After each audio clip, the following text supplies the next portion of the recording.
Monster Energy, to name a few. So before we get started, I do want to tee up a fantastic sizzle reel displaying all of our awesome programming last year from April to the end of the year. Every single person on our team, from the top down, from the bottom up, everybody stepped up. You've been with us since the beginning, so we're going to keep the ball rolling. We have two more amazing speakers. We were going to launch our very first virtual event, which we called the Livecasts. Historically, Brand Innovators has been a real-world events-based organization. We would go around the country, every major market, hosted by major brands, Fortune 500 companies. We would bring our community members together in the real world at those events to share with each other and learn from one another. It became obvious in March, like many other brands, we had to rethink our entire model. We're really excited to kick this off and to welcome Angela. Joining as our moderator, Alex Belady. I'm really happy to be here with Steve Kennedy today. They've continued the momentum all the way through this time that we've all been, unfortunately, stuck inside during the pandemic. It feels like a family. It feels like a community. Just got married 2 days ago. Congratulations. It's been an honor to be part of the virtual stage. Thanks so much to Brand Innovators for having me here today. Learning from them and being part of a community was really great. So thank you, Brand Innovators. We've had 112 live casts, 150 private virtual roundtables. Between those two, 1,200 senior brand marketers from all sorts of amazing brands in our community, and all the amazing brand marketers, all of our fantastic partners and sponsors. I found the experience exciting, thoughtful, inspirational. I look forward to when we're back in person, but until then, this has worked very well. If you haven't attended, you should, and you should bring your team with you. I'm going to be a marketer for the rest of my life. It's great, Chris. I love it, bro. Full creative power, and they're like, you know what, you know best, you do you. How is working from home going for you? It's probably driving my wife crazy. Fantastic job moderating. This is really wonderful. Thank you all.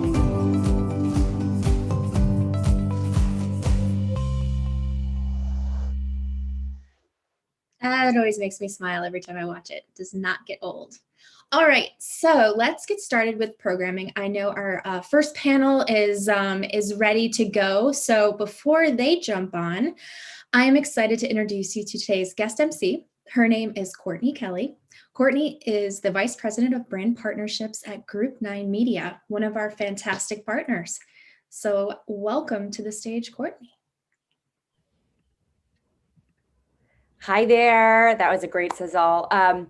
Thank you for the introduction, Lauren. I'm Courtney Kelly. I recently joined the fabulous team at Group 9 as their VP of Branded Partnerships, overseeing pharma and CPG. And just in case you're not entirely familiar with those brands, we're home to Now This, Pop Sugar, Thrillist, Seeker, and for any animal lovers out there, the dodo. I'm a proud corgi mom. I'm thrilled to welcome our first fireside chat of the day. We are joined by Kathleen Brain, Senior Director of Brand Marketing at Babe Wine from Anheuser-Busch. This session will be moderated by Stephanie Vandenberg, Senior Vice President of Sales from Open Slate. Welcome to the stage, Kathleen and Stephanie. And just a quick, get it out of the way, quick mic and tech check. Are we all good? Mic's on? Check, check. All right, Stephanie, take it away. Awesome, thank you. Hey guys, nice to be here. Kathleen, I'm so happy to be here and pleased to moderate this fireside chat with you. I did have to take it to the total cheesy level and put a fire here right beside me, a real one, but I'm here with you, toasting to your Babe Wine. So I did a product listing here as well. And I'm assuming since it's in a can, you can drink it any time of the day. Any time of the day, anywhere you want. It's literally in our brand ethos. You know, it's the wine you can take wherever, whenever, and drink whenever you want to. Awesome. Well, it's delicious. I love it. Thank you. Just to kick it off, can you give us some background on you and, you know, how you, your experience and how you ended up at Babe Wine? Yeah, for sure. So I actually started agency side, like I think a lot of people do in the marketing and advertising space. I started working on a lot of CPG brands. My first agency, I was at Edelman. And I actually started in digital, which I think is really, really was a special place to be in about 11, 12 years ago when I was just starting out. It was super nascent, not a lot of really understanding of the platforms of sort of what digital advertising could be. So I was fortunate enough to be on a brand called Samsung. Maybe you've heard of it. And they spent a lot of money very early on digital platforms. So our agency got a chance to really be at the forefront of a lot of platform innovation in terms of how you reach consumers. And that kind of led me to take a couple of different jobs, one on like the platform, CMS platform side at a startup, one sort of media side, really working with the content that's created through social. And then finally led me back to Samsung to be a client side. So from Samsung, I've worked in digital, but also then, moved to MetLife on brand side and finally landed at Babe, which is a very socially, digitally driven brand. So I think it's a really good fit of sort of my brand background and also the work that I've done in the digital space. Yeah, I'd say it's a really nice transgression for you, right? Moving into the role. Can you give us a quick synopsis of how the Babe brand was born? Because I think it's a really interesting story that speaks to how disruptive the brand is. Yeah. So the Babe brand was founded by, you may know him as the Fat Jewish, but it's Josh Ostrovsky and David Oliver Cohen and Tanner Oliver Cohen or Tanner Cohen. So the three founders, and basically it was 2015. There was a shortage of rosé that was, making headlines. So they created a specific rosé, actually a bottled rosé called White Girl Rosé, that was meant to be poking fun at sort of the basic stereotype of the rosé. And then once that sort of took off, they'd always sort of wanted to pivot into canned wine as it was a growing space. It was super, super new. So they created this wine in a can to do exactly what you said, Stephanie, to be this wine that sort of has the occasions of a beer and sort of the attitude of a beer, right? So not that stuffy, exclusive, snobby wine that you're used to, but more a wine in a can that you can have, with your beer drinking friends at a tailgate. You can have it by your fireplace. You can have it, while you're cleaning your house. It's really a very versatile solution with still the flavor profile of a wine. Great. Thanks for that background. And I know that the brand was really driven and the sales rose and brand awareness from a socially native environment, right? So I think Josh had about 15 million followers on social networks, and that really drove the awareness and sales of Babe Wines. So how do you build and scale from a pure socially native brand? Yeah, it's a really good question. So I think Josh likes to talk a lot about sort of how we started, because he was really one of the first influencers. He's one of the first people to sort of figure out what Instagram could be, and he grew really rapidly with sort of meme culture. I like to think that a socially driven brand is really just a brand that's driven by culture. A mentor of mine, I'm sure he's in the brand innovators family, Nick Tran, who's now the head of marketing for TikTok. He was one of my former bosses at Samsung. He always says we market at the speed of culture, and that's sort of what he pushes his team to do. So I've really taken that ethos to heart. I think it makes sense that he's now at TikTok, right? But I think a socially driven brand is just a brand that's responding in real time to what consumers are talking about and what they're doing and what they really need. So when you're socially driven and you're looking at that real-time pulse of human engagement, you're bound to be, ahead of the trends, right? So I think it was a very easy, actually, transition, especially for a CPG like alcohol, because alcohol is so brand led, and Babe was really listening to not only what people wanted in terms of a product, but how they wanted to be spoken to by a brand. What kind of attitude and what kind of values they wanted a brand to engage with them with. Yeah, that's interesting. So as I was doing my prep work to get ready for moderating this fireside chat with you, I came across an article that was highlighting ABI's acquisition of Babe Wines, which was back in the summer of 2019. I'm just going to use a three-letter acronym for Josh and call him BFJ, as we all use so many three-letter acronyms in this industry anyhow. But I read a quote, and I just wanted to read it for a moment because it's rather long, but I think it's interesting, and I think it'll be a good platform for you to speak from to kind of talk further about your marketing strategies. It says, "I just always remind myself that there are no rules. People in marketing love saying things like, will a disruptive, hyper-local experiential activation be a value add and create meaningful data-driven optimization and brand awareness so we can iterate KPIs?" A lot of words there, right? And then he goes on to say, "I want them to know that all of that is completely meaningless. People are not data and spreadsheets. Show them awesome things that capture their imagination and they'll respond." I mean, I just love that. And how does that line of thinking play into your strategy now and also your success metrics? Yeah, I mean, I love that line as well. It's a great encapsulation of sort of the attitude that the founders had and have. And I think it's one that I share. I wouldn't necessarily use those words to describe it. I have a bit of a different, characteristics than Josh, but I think it's really just like we're human beings and we speak to other human beings is what he's saying. And I think there's a lot of ways that we learn to frame information. I did some consulting, so I like love a good Macy framework as much as anybody does, right? I love it. It's helpful for humans to find ways to put information together and to create a shared vernacular or language to talk about it. So I don't think it's bad that we say things like, optimization of data and spreadsheets and all those words that he threw out there, because they mean something to us as marketers. However, I think what he's trying to say is what can get lost in a lot of that positioning and PowerPoint decks and sharing is that what we're really doing is speaking to other human beings. And that's why I love marketers that come from literary arts backgrounds or English major backgrounds or liberal arts backgrounds that don't necessarily haven't necessarily gone to school for marketing, because I think it's much more about critical thinking skills and thinking, what are the emotional hooks that are going to engage with humans and tell them the story of your brand and your product that you want them to engage with. And you have to be a human and talk like a human to do that. Yeah, and I think your background, you're a Brown graduate, right? From literacy and gender studies. So yeah, obviously it served you quite well. And I was a poetry, playwriting, and gender studies major. So really hipster there, but awesome. So creative thinking, out of the box thinking, definitely recognition of humans and how they think and how they act in culture. So that's very cool.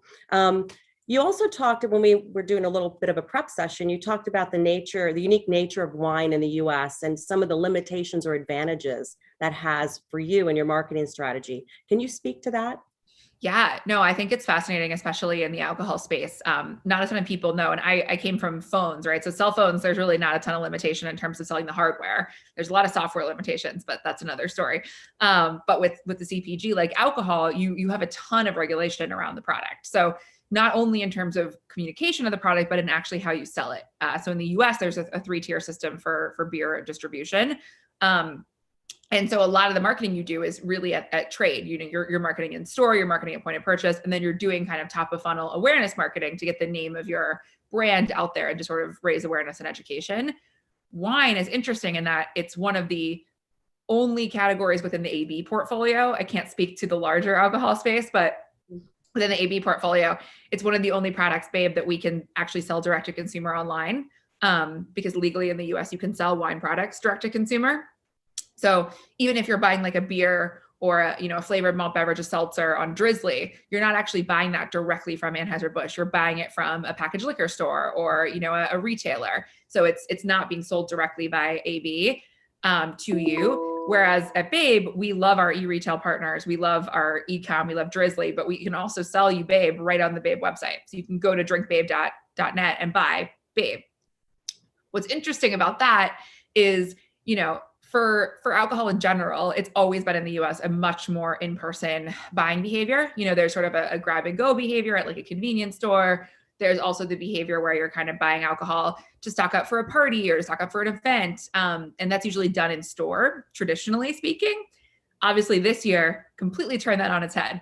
So because we as wine were able to sell directly to consumer, we were able to jump on this change in consumer behavior brought on by COVID, where people were buying alcohol online in way larger numbers than they ever had before. Think in the first month of the pandemic quarantine, Drizzly was saying they were up, there are all these articles saying Drizzly's up 400, 800%. I don't know the exact number, but just a astronomical, jump for that company. And as you can see, they just got acquired, right? So they clearly did something right there. But yeah, I think it was a really great time, not only to be able to speak to the consumer in a way that was helpful, right? Because I think it's hard with COVID. There was not much a lot of brands could do, but if you're food or alcohol, at least you're offering something that can bring some sort of comfort, right? In a really stressful time.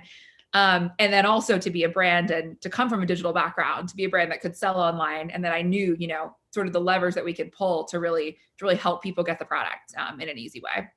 So you actually were already advantaged from a D2C perspective, where you already had a direct relationship with your customer pre-COVID, where a lot of other CPG brands pivoted rather quickly, right? I mean, I know it was been an objective and a goal of many CPG brands like a Procter & Gamble or a Nestle or Unilever. But this actual COVID impact kind of accelerated their engagement more closely with the customer and the ability to buy that product directly and accelerate all the different ways you can buy the product. So it definitely advantaged your brand and sales. But yeah. How did you have to adjust from a COVID perspective, any of your channel marketing strategies or your shopper marketing strategy versus your other channels? Yeah, definitely, what we were just kind of talking about. I think we saw our website not only just as a place to sell during COVID, but also as a place for engagement. I like to, since I came from social, I always like to look at the channels as sort of these like loops, these like circuitous loops where you can kind of, you can keep a person within one channel. You can have a strategy that's completely Instagram specific and it's discrete to Instagram, or you can really look at the consumer experience journey through the different touch points. And I think what we did during COVID in terms of pivoting channels was saying, okay, our own channels are not just our social channels. Our website actually becomes a community driver for us. We're not just selling merch. We can also get people's emails and continue talking to them. Email became a big thing for us that we, was a lever we hadn't been pulling as traditionally. But because of sort of the drive for people to go to our website and how we were able to sort of grab first party data and really be able to say, okay, you're a part of our community now. Like, let's talk, let's continue this conversation. Email is a great way to do that. Another thing we did that I think was a founder driven brilliance. This is Josh's idea, so I can't take credit, but was he said, people are checking their mail again because you're sitting at home all day. So we did a direct mailer, which I haven't done direct mail in so long, and I forgot that the turnaround time is like 2 months for creative. It's like the longest turnaround time to launch creative in the world. But it was amazing. We did a direct mailer that went straight to people's houses, had a crossword puzzle, had a code for a Babe discount on our website, and also had a QR code that led people to get a free mask, a free Babe mask. So yeah, a lot of really cool stuff there with that channel. And then of course, I think there's a lot of like think pieces and writing that's been done around sort of traditional media channels. And at first it was like, do we do out of home anymore? And then it was like, no, of course we do it. Everyone's outside, but it's sort of the foot traffic patterns have changed. So how do we shift our out of home to places where we know people are going to be versus like on the commuter rail, right? Because they're not going to be there. So we did a lot of that as well. But I do think the big thing was sort of thinking about, okay, where are people actually going to be? And making that journey for our consumer feel seamless and comprehensive to our brand. So as far as people being at home now, obviously more often than some of us would like to be. I mean, it would be great to be on a stage with you at some fantastic city in our country. I'm curious, do you think the email tactic and strategy will continue and be successful? Or do you think you'll find yourself as we hopefully get back to normal later this year and get out and about? Do you think that'll stay or change? It's interesting. I am by no means, I want to be super clear, I'm by no means an email marketing expert. Email's been around for, longer than I've been in the business. And I think there's so much scientific information on how to best, get a good open rate and get people to click through and, have a CTA that works in a headline and all those things. So, from my experience, which is again, slightly limited in the email sense though, I was seeing open rates that I had never seen before with the Babe emails. And I think it's because when you're using content to actually program and talk to your community versus just sell, you get that kind of engagement. And yes, I do think we were completely benefiting from a captive audience per se, right? Of a consumer that not only was stuck at home, but was also, looking for things like a Babe, which is a really comforting, fun, funny, subversive brand that kind of lets you, escape the crappiness of the world for a second. So I do think we benefited from both those things. But I also think that email as a lever can be pulled really strategically if you think about it as a part of an entire journey or a community versus as just like a push that only is to push people to a certain place. Yeah, so kind of back to some of the standard marketing practices before digital, the emergence of direct mail, as you said, right? And to really have that captive audience at home coupled with the email strategy. So just thinking about, would you say that your main target audience are millennials, young adults? So it's interesting. I think we we started as a brand that was very millennial focused because the founders were millennials. Instagram was like the millennial haven, still is to a certain extent, although definitely, age range is broader. And I think that it definitely impacted our the outside perception of our audience. How we actually define our audience as Babe is a mindset driven consumer. So that's part of our attitude as the Wine for All, right? We're not saying you have to be a millennial woman to like this. Like it tastes good. It's got 12.5% ABV depending on the can, depending on the SKU. Yeah, you're drinking the rosé, so it's about 12.5. So it's a full strength wine. It's a good time, right? That's what Josh always says. And we're not trying to limit who engages with that and who likes it. So we have passion points and we have a mindset that we look for in our audience, and that's really how we reach people. Of course, there's demographics that we do better with than others, but our core consumer started as a millennial, right? That's what propelled us to where we are. So we really respect that and love that. But I do think it's important to be more of a mindset or an affinity based consumer base these days, because those are where you're really going to find, again, speaking of culture and human, that's where you're going to find the overlap. Like, not to bring up TikTok again, but my algorithm in TikTok is based on what I engage with and what I like. It's not based on who I am. And sometimes I get these TikToks and my husband gets the exact same one at the same time. And then we'll scroll and we'll both get like a totally different, he'll get like a basketball one and I'll get something about puppies but it doesn't matter that we're both, we're the same age, but we're very different in every other way. So how do you look at people based on what they engage with and the communities they build versus sort of who they are demographically? Well, you bring up TikTok, which is one of the hottest social video platforms now. And I love TikTok as well. And actually OpenSlate is TikTok's preferred brand safety partner, as well as P&G. So we're very much into driving content data solutions across UCG and video platforms. But you mentioned TikTok doesn't allow for alcohol brands to advertise on that platform.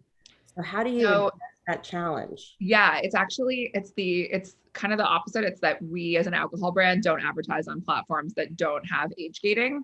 So yeah, I think they are working on it. From what I've heard, they're working on trying to figure that out for us. I would hope. They are.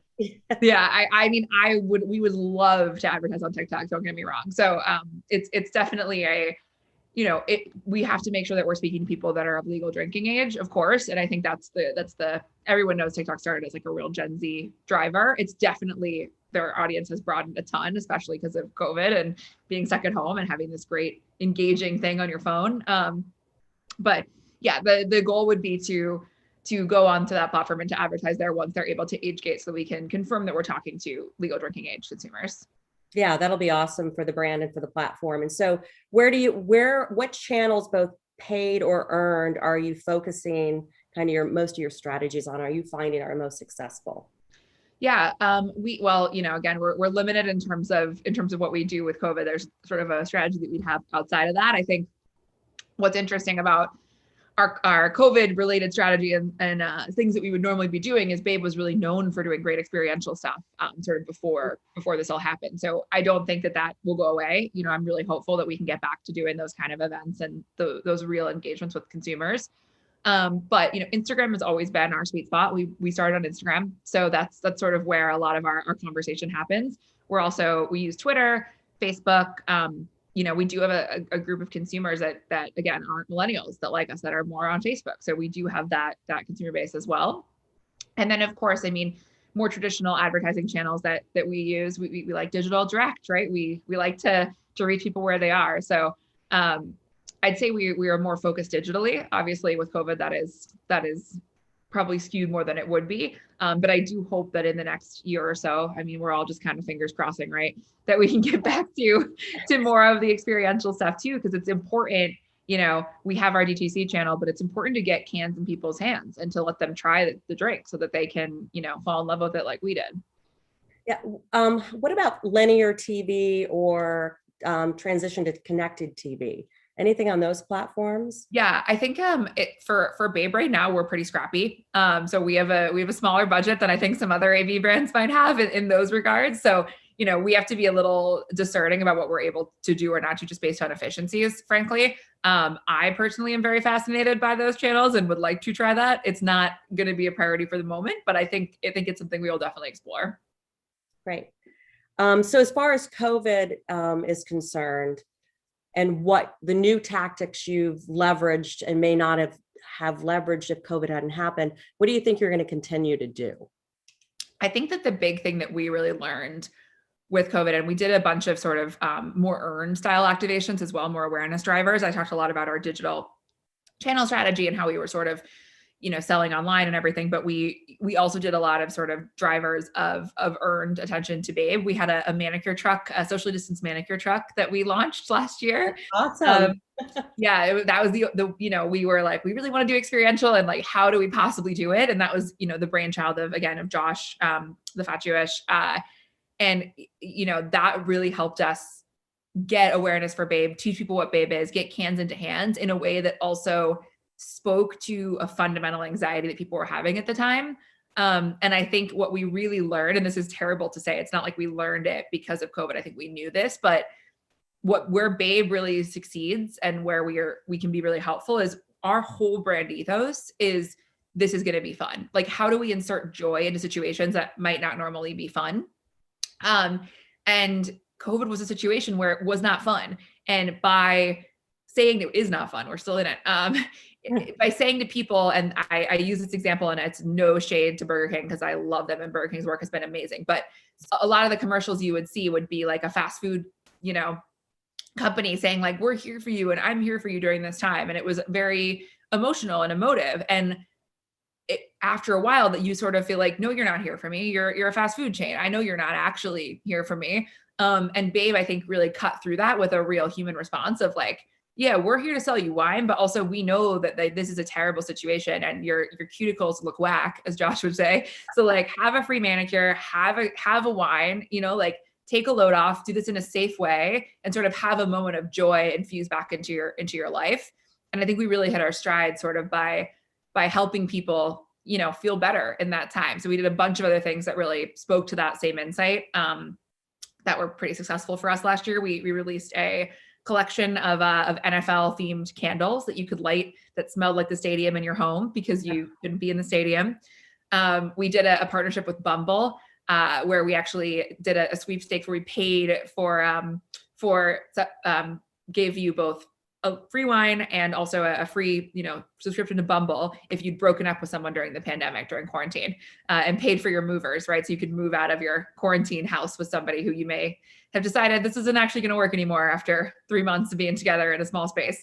And yeah, we also did an election kit, which was our last sort of big moment where we said, okay, here's another thing that's causing a lot of anxiety. And it's hard for brands to talk about those things and to talk about politics. So we, instead of talking about the politics of it, we talked about the human emotion of it, which is like, this is stressful. Like people are stressed. People need a moment. They need a glass of wine. Just take a moment for yourself, insert a little joy into this, have a glass of wine. Here's a pillow to scream into. And here's some tissues just in case. And we released a kit that we launched. It sold out 4 times on our website right before the election. So I needed one of those. I know. I mean, could have had one of those. We couldn't keep them in stock. stock. It was a nail biter, right? We just stopped selling them because we wanted to make it we wanted to make sure they got there before the election day. If we had known it would have gone on for a week, we would have been like, oh, we could keep selling them. But To your Bumble promotion, I'm curious, did you catch anyone faking breakups just so you would pay for their move? No, we did not. People were moving. No, I know. You know what? It was also, we said, even if you just sort of need a change, of course, with Bumble, you are going to get because Bumble's also for Bumble BFF. They have Bumble, they have it for more than just love. So we did say, it doesn't necessarily have to be a breakup in the fine print, but it could be that you just need to get out of the situation. Right. Because, there's different types of breakups and we didn't want to be discriminatory against people who needed to leave a roommate that they needed to break up with, Right. No, that's awesome. I think the brand being there for the human being during this really challenging time. I mean, I know that when COVID hit, really when we realized COVID was hitting like middle of March, right?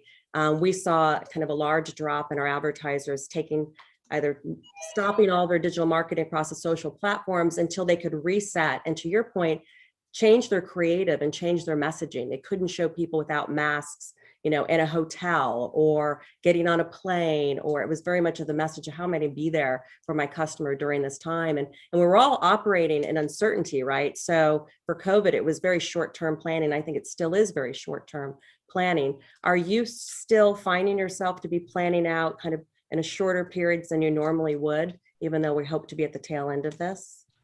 I think scenario planning is the name of the game right now. I think we're all doing it. When I started at Babe in May, I actually accepted the job in March, right? 2020. Yeah.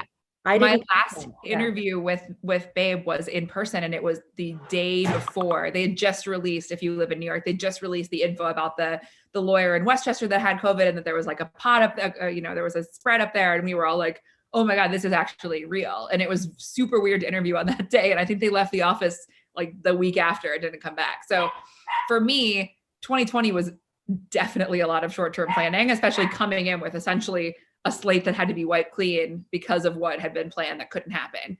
2021, we have definitely longer lead times, really tried to get us into a real plan. A lot of the stuff we did, we made sure we had scenario options for.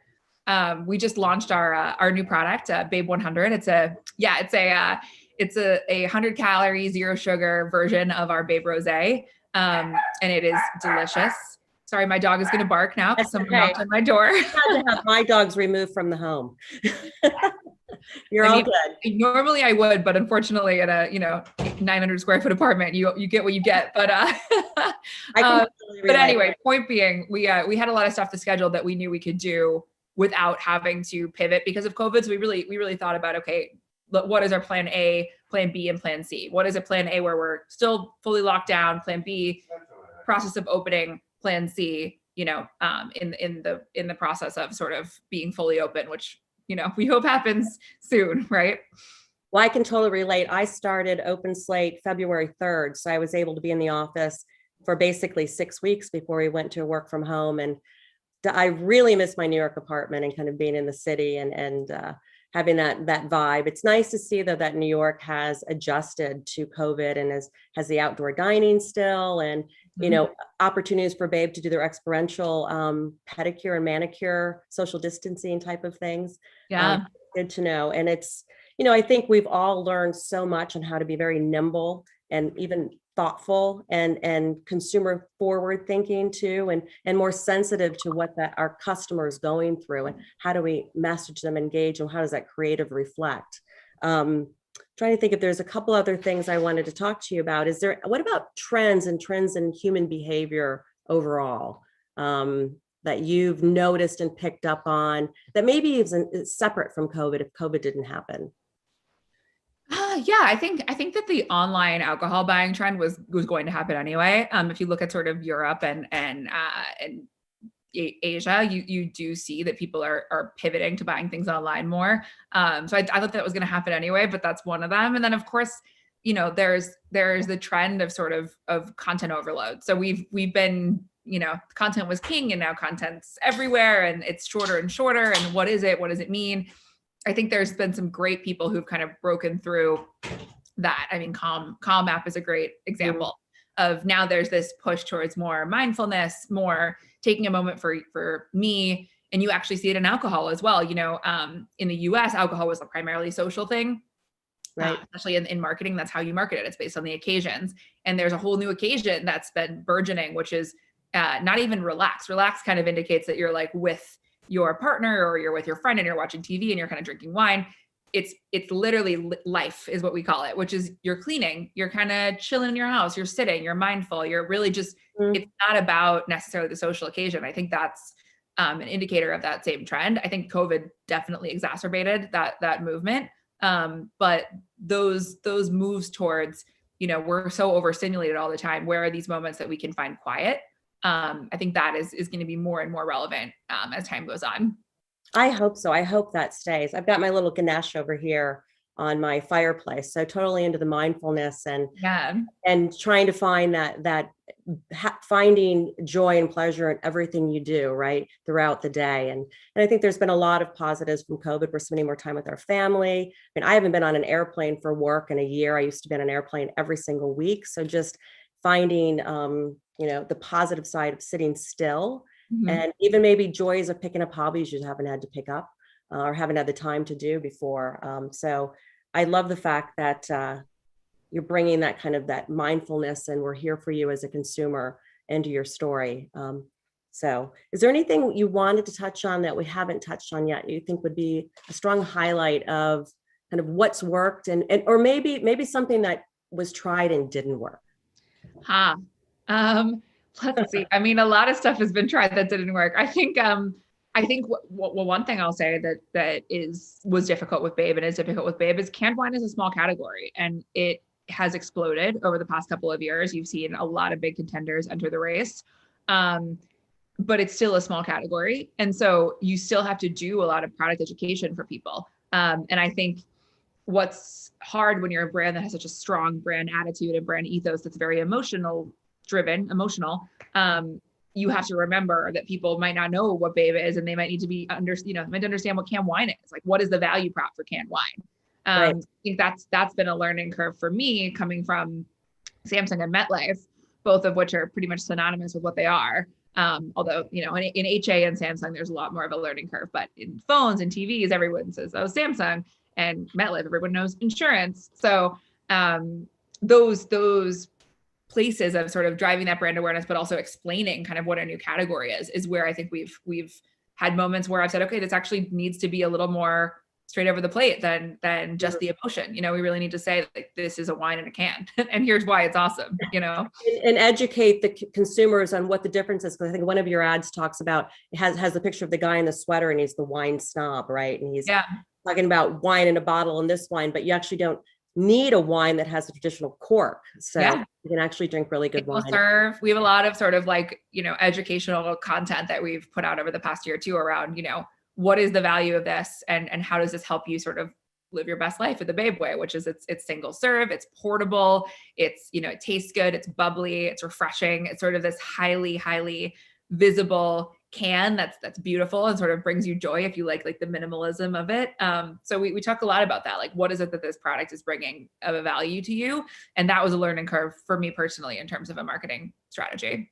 It sounds like you've been really successful maneuvering your way through a challenging time, and it's a great, fun brand to work for. So thanks for giving me the opportunity to chat with you fireside today and learn more about your experience and your successes. I think we've got some questions here that have come across. We've got, let me start here. We've got an anonymous attendee. I remember you had a great election night package from November. Did you get pushback for this? Yeah, that's the election kit I was talking about. We didn't get any pushback, actually. And I think it's because we approached it from the human insight, not from the political side of things. The insight of this is a stressful time.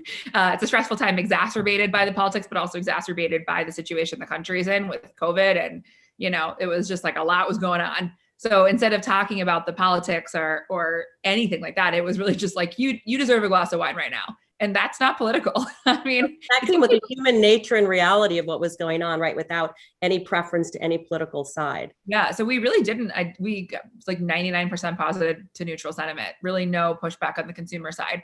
Was it hard to get through legal? Of course. Everything in alcohol is hard to get through legal. So, right. But I know most marketers are used to that, that hula hoop, the back and forth. And I personally feel very grateful for our legal partners at AB, because to me, the legal laws in this country are Byzantine, to say the least. So I'm happy that they can tell me in this state it's this, and this they know it all. And so without them, we'd be lost, Yeah, the alcohol brands that we work with, I mean, it's incredibly important for them to ensure that they are not appearing on any content that is targeted or will be seen by children or anybody under a specific age. Yeah. And it can make or break a brand, right? So it can be a real disaster if that happens. So I'm sure that's a huge challenge. I've got another question coming in. Are you expanding at all in the spirits and alcohol space? We see so many actors, right, in the entertainment world launching these big alcohol brands, and Josh, being a star in the social influencer world, did so. So, are you expanding at all? So, for Babe, I can't speak to anything in the future plans, but I can give a shout out to our compatriot in the Beyond Beer group at AB, Cutwater Spirits. If you've not had Cutwater, it is a delicious spirits cocktails in a can. They are great. I have 2 in my fridge right now. I love the margaritas. So yeah, I mean, AB as a whole, their portfolio and the Beyond Beer portfolio is definitely expanding. I think Cutwater has been there for around 1.5 years or something. I can't remember the exact timeline, but they've done great this year. They've really been, exploding, as you've seen the growth of canned cocktails growing. They had a Super Bowl regional spot this year. So I highly recommend checking Cutwater out if you haven't checked them out. If wine isn't your thing, but you like a spirits, Cutwater will be your thing for sure. Well done with that cross marketing. That was great. Oh, thank you. I'm gonna text the marketing director for Cutwater and be like, I helped you out. No. That's right. That's right. When brands do reach out to you, is it often because they want a younger audience? I actually, this is a misconception. One, younger with alcohol is never young, right? To your point, Stephanie. So even if they think they're reaching a younger audience with us, we have to be very careful about that. So it's always legal drinking age and above. But also millennials aren't young. I always tell people this because I'm a millennial and I'm like, my back hurts. Like, I have a bad hip. I have a bad wrist. Like I'm in my 30s. Like I'm married. I'm about to have kids. Like I'm not in my 20s. Most millennials aren't in their 20s anymore. Most of them are in their 30s. So when I say our core brand is millennial, that doesn't mean young. That means millennial. Right. So, I think, again, we're still very focused on the mindset. We definitely do speak to some Gen Z people as well as some Gen X and Boomer. And, we have fans all over the place that love the babe attitude and the babe passion points. But I do think it's a misconception that I get a lot actually, is that like, we're going to help you reach younger people. And I'm saying we might help you reach millennials, but millennials are 30. Got to keep telling people that, That's good to hear. I hope, I don't know if it's good that I'm in my 30s, but I am, so gotta own it. Yeah, you gotta own it. And I think it's all picking up on the trends too, and the health trends, right? To speak to the new product, just launched at 100, you want more, less alcohol, strong beverages, better for you, less sugar, lower calories. So I think that's definitely something that's also an outcome of COVID. People are being more mindful of their health as well. Yeah. It's a huge trend. We thought with Babe 100, right? And check it out if you haven't. The can is beautiful and it's delicious, but it's essentially saying, okay, there's seltzer, this huge seltzer trend in alcohol. And that's really about these like low stats and this sort of refreshing, clean feeling beverage, as opposed to a beer that's traditionally a little heavier, a little higher calories, we thought, okay, there's definitely people that like the stats of seltzer, that sort of like the low calories and the health benefits, but don't necessarily want the taste of a seltzer. They might still want a taste of a wine. So why don't we create something that's for those people? So it's definitely following the consumer push on that one. Cool. I've got one more question, and I'm just doing a time check here with the Brand Innovators team. I think our time is almost up, but I want to make sure we get all the questions in. How do you go about partnerships? And I think this is probably related to the other question. So you talked about Calm. We got 5 more minutes there. We talked about Calm, Bumble, and I'm not sure, did you mention any other really cool partnerships that made a lot of sense? How do you seek those partnerships out? So we haven't partnered with Calm. I just personally love Calm. I would love to partner with Calm. If anyone works at Calm and wants to partner with us, just like, let me know, shoot me a tweet. But no, we partnered with Bumble. Honestly, for us, it's a lot of people seeking us out. I think we had a great couple of years. We've been really lucky to have a lot of momentum behind our brand, especially in the marketing space. So we get a lot of marketing outreach in that regard. And I feel so blessed to have that. Again, we're not a big brand. We don't have a ton of partnership budget, so we have to be pretty discerning, but there's a lot of sort of like slam dunk fits outside of the alcohol space for us that we've been able to work with. I think Bumble is definitely one of them. We love everything they do. So yeah, we get a lot of outreach. There's some people we pursue, we're not the belle of the ball every day. And sometimes things don't work. There's people, I'm not going to name any names. There's people that we really wanted to work with and we've had conversations and it just hasn't worked out. So I think it's like anything. We used to get a lot of, inbound outreach for partnerships at Samsung too, but we also did a lot of outreach. So I think it's just as you build your brand, and if you have a very just defined brand that is in a specific space and with specific passion points, you'll find partners that'll reach out to you that share those. Well, I love the Calm idea. It's brilliant. So I'll sit on the sideline and wait for that one to happen. You've got to make it happen. I'm pretty sure you will, based on your success so far. What are your 3? This is a general, but a really good question. And from a gentleman named Francois Jumeau. What are your 3 biggest challenges? Personally or a babe? My 3 biggest challenges. Then we can talk about the personal ones. My 3 biggest challenges at work have always been, I think, in the, if you're a person who wants to do really good work, there's always institutional challenges you have to get through. And I think, Babe, we're so lucky. It's really not like that to a large extent, but it's a company, it's a corporation, it's part of a big corporation. So those are sort of that's always a challenge for me, is like finding the right partners, getting to know an organization and making sure you can get the good work done. And that just takes time. So I was new at Babe when I started, and I was like, who are all these people? Help me find the right person to talk to and do it virtually, right? Yeah. Did you have to do it virtually? Oh yeah. So that's hard. That's 1. 2, I kind of mentioned before, I think canned wine is new. So we want to expand, we want to scale, but we got to educate people on what it is, and do that efficiently and effectively. And then 3 challenges. I don't know. I can't even think of it. I mean, I think everything we do is a challenge, because it's always like something we think we can't do in the right time period, or we won't have time to finish it, we won't have enough money to finish it, and we do, and we do it great. So I think we live in kind of a world of let's do our best, and let's do better than we think we can. So we're always kind of making our own challenges and superseding them. But I don't have a 3rd one. I'm sorry. Oh, that's good. That's a good sign. So one of the things actually that OpenSlate, I've got another question here about brand safety and suitability, knowing that you're looking for quality content and relevant content, and I assume that your brand image and message sits in. And since your brand falls within a lot of user-generated content, and it's known that about 55% of an ad spend on these platforms goes to the creator, are you mindful, is the brand mindful of what creators you're kind of funding and helping grow? Yeah, we actually don't do a ton of paid UGC content, really at all. And if we do, we work with sort of really big people, or bigger names. So we usually know like that they're over 21, for example, or they haven't, murdered someone, or, anything that would be egregious about, we work with like Lauren Zima, for example, if you're familiar with her. She's a Bachelorette commentator. She's amazing. She's dating Chris Harrison. We love her. And we can do a search on her and find out sort of what's in her closet. So we don't do a ton of that. I do think that, I know, Stephanie, the tools you guys work with are really helpful for brands that do a lot of that. We're lucky that right now we kind of have a model that we have more of an unpaid UGC model. But definitely interested to know ways to keep that content safe. Yeah. And I think your brand is a natural, organic growth out of its roots, which I love the story about the birth of Babe and the whole kind of social influencer growth, and how you've been able to continue that, yet expand other channels outside of that. So I think that's a wrap, but I just thank you so much. It was really a pleasure to speak with you, Kathleen, and I enjoyed it very much. Thank you, guys. Mm-hmm.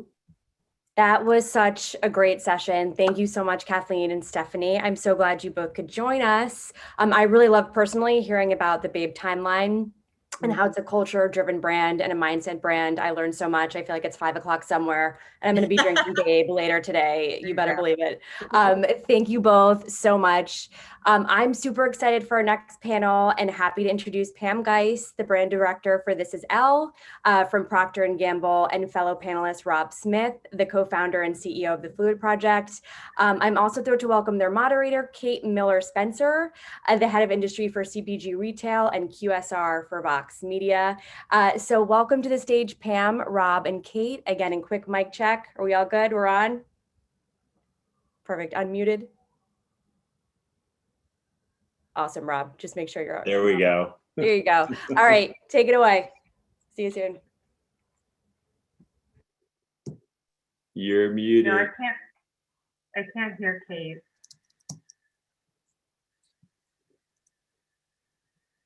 How about that? Okay. I mean, literally, you'd think I hadn't been on Zoom calls 24/7 for 365 days.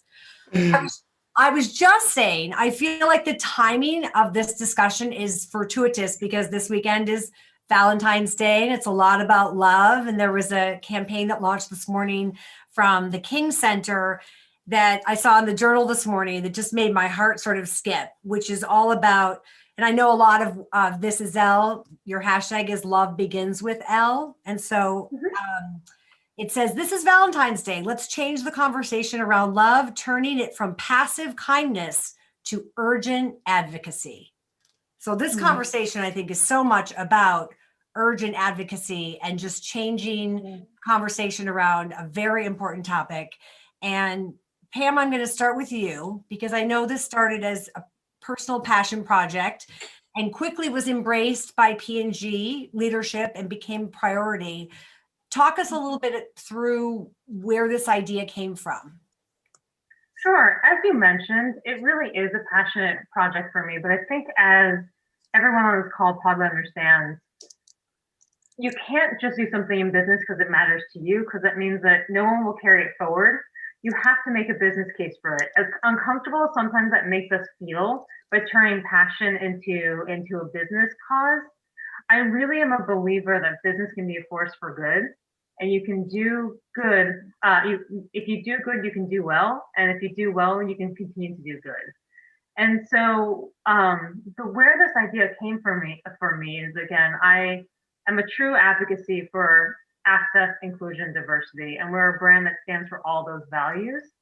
And for me, it became about how do I make sure that I am being as relevant and as broadly inclusive of everybody in my market, which is every single person who has a period, no matter how they identify. And so it started as an initial idea of how do I expand the appeal of this brand? And I got introduced to Rob, who I'll let him share a little bit about his foray into the P&G relationship.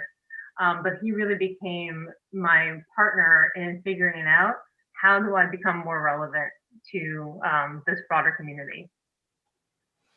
So what led you to connect with Rob? I think so much of what happens in business is sometimes just the chemistry between two people who have like-minded thoughts about the way to operate in the world. But how did you find Rob and the Fluid Project? Yeah, so Rob, do you want to share your story with your connection? Because I don't want to take your story away from you. No, you're on a roll. Keep going, Pam. Yeah, so I had this inkling idea, and Rob was actually connected through a gentleman at P&G, Brent Miller, who leads our LGBTQIA+ initiatives and programming. And he said, hey, I don't know where this could fit, but in period care, is there a place where maybe we can explore this? And I was just like, absolutely yes. This is something I would love, love, love to go do.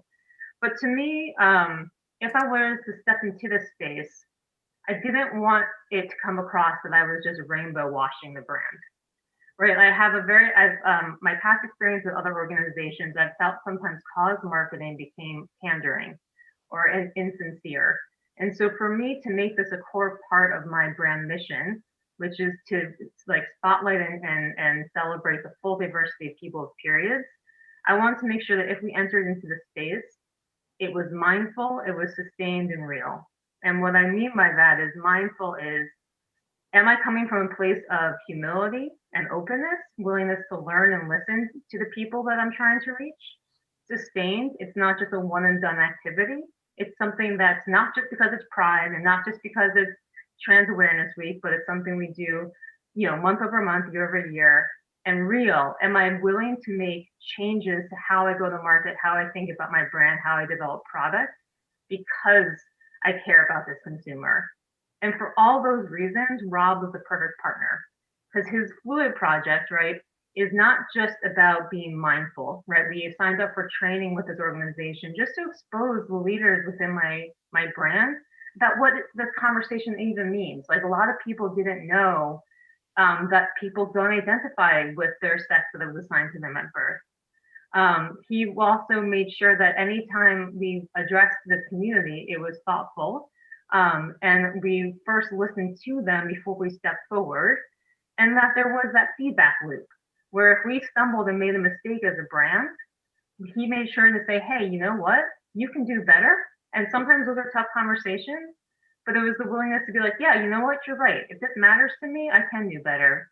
And so those are the roles that Rob played in my journey into this space.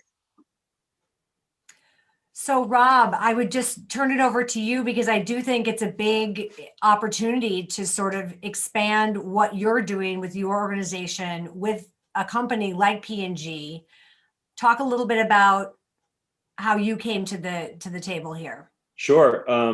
Pam, by the way, like the best thing about this has been getting you becoming a friend, and really learn to appreciate, especially as I listened to you and your intention and your integrity, and it came through during the entire process. So, the Fluid Project, just to give you some background, and some people know, some people don't know, but started off as the world's first gender-free store. So this idea that you could create fashion and self-expression without gender, and create a space for all people to be authentic and to express themselves without any limitations, but also grounded really in community and activism and education. And, over the 3 years since we've been open,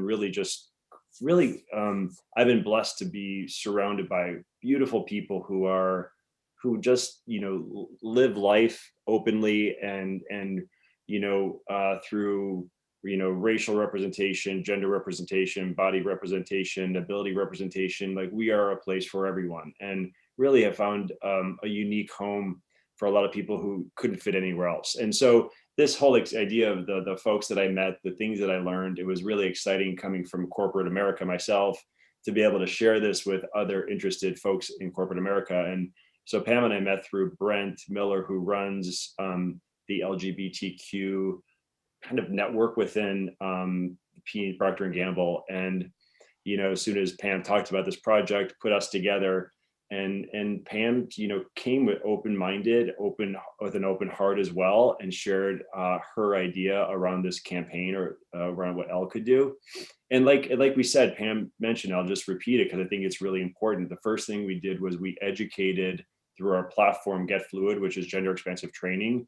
We teach corporations about gender expansive folks, both in identity and expression, pronouns, and we gave the entire team an education, which I thought was really important to understand why you're doing this and what you're going into. And then we organized a focus group, so really discussing, the opportunities. And then we started to curate, different voices from both transmasculine individuals and non-binary individuals around the period experience. And Pam learned a lot, I think, and I learned a lot about menstruation. I haven't spent much of my life talking about it as a gay man. It hasn't been largely in my life in many ways. So I learned a lot in the process as well. But it was really about bringing and amplifying these voices that have not been heard around something like feminine healthcare, which even the word feminine sounds dated, and in the process we start realizing, peeling back this language, going, wow, this is dated. Wow, this is dated. And one of the things I really respect about Pam and the team is, as we worked with influencers and sharing this campaign, that a lot of it was challenging language that's used about feminine healthcare, even the packaging, down to the packaging of what it says. And so Pam and her team have been incredibly receptive and supportive to be really inclusive from the beginning of the campaign all the way through. And that's been sorry, go ahead. No, go ahead, Pam. You had a thought. I was saying, and that's been a very interesting, because again, inclusion does not mean exclusion. And sometimes it's a message that's hard for consumers to take in and appreciate. A lot of times we think that making space for somebody else means that my space is diminished. And so when we would change language, when we inherited the brand, it said for women by women, or help a girl out, and changing our language to be people with periods. People would say, well, no, but I'm a woman, you can't, girls are real. And I'm like, we're not discounting or discrediting or eliminating the cisgender identity. We're just saying, hey, not everybody with a period identifies as female. Not everyone who's female has a period. And what was remarkable, though, was, yes, sometimes it's some of the initial response, but that was the smaller piece of the response. Much larger response from both people who are gender non-binary or have expansive gender identities, to people who are cisgendered the cisgender folks were like, who hasn't felt defined by their period or felt like their self-worth or self-value was diminished because of their period? And we had responses from cisgender females saying, hey, I struggle with anorexia, stop having my period, but I still identify as female. Like, that didn't mean anything but how I identify myself, or hysterectomies or chemotherapy. And so the struggle to not be defined by a biological process is a universal tension and insight, unfortunately, because of how our society set up conversations and culture around periods. And so really what I thought was so eye-opening through this process was, yes, we were reaching out to a specific community, but the ripple effect and the empathy and like the appreciation from those even who we weren't directly speaking to was so broad. So you decided to do a video project together. And I have to say, at Vox Media, we truly believe in the power of storytelling. It's a way to change the hearts and minds and start a conversation, continue a conversation, provoke thought. And I'd love to hear about how you came to that decision, knowing as well that it was date stamped right at the beginning of the pandemic, so which presents its own challenges. But talk a little bit about how you decided to produce the video content together. Tam, you want to go? Sure. So it really was an organic process, because at first Rob and I were just talking amongst ourselves, being like, you know what, I think there's something here about highlighting that people have periods and periods don't define people. And Rob's like, I feel ya, to his point, I'm not a menstruator, I don't know, let's set up a focus group. And when he set up a focus group, the explosion and profusion of people wanting to talk about this and share this, and it was meaningful. I think it honestly took us off guard. I thought there was something there. I wasn't aware that there was so much there. And so from that, Rob was like, listen, this is a film. And I personally love like the human on the street, you know, personal vignettes as a brand that again stands for access and inclusivity. I have platforms that people don't typically have access to. So how can I just serve up this platter and help showcase and highlight these people's stories? And we always went in with the goal of just shining a spotlight and increasing the conversation, increasing the space. We weren't here to persuade or to push or to argue. It was just, these people exist. We have beautiful diversity here to celebrate. Let's listen and learn. I think the challenge, you know, to your question was during the beginning of COVID was the logistics of capturing these stories. So once we got the right voices, you know, it would have been really simple if the voices were all in New York City, but they weren't, of course. They're across the country. So we had to get super creative. One of the things that I really appreciate with Pam is her trust in allowing us to figure out both who's on the front of the camera and who's on the back end of the camera. And especially when you're dealing with folks who are gender nonconforming, who are transgender, and you don't want to have a bad experience of misgendering them. So we worked with queer folks who are on the filming side and editing side, as well as, you know, folks whose voices we amplified. So it became logistical about streets in New York and homes in LA and Texas and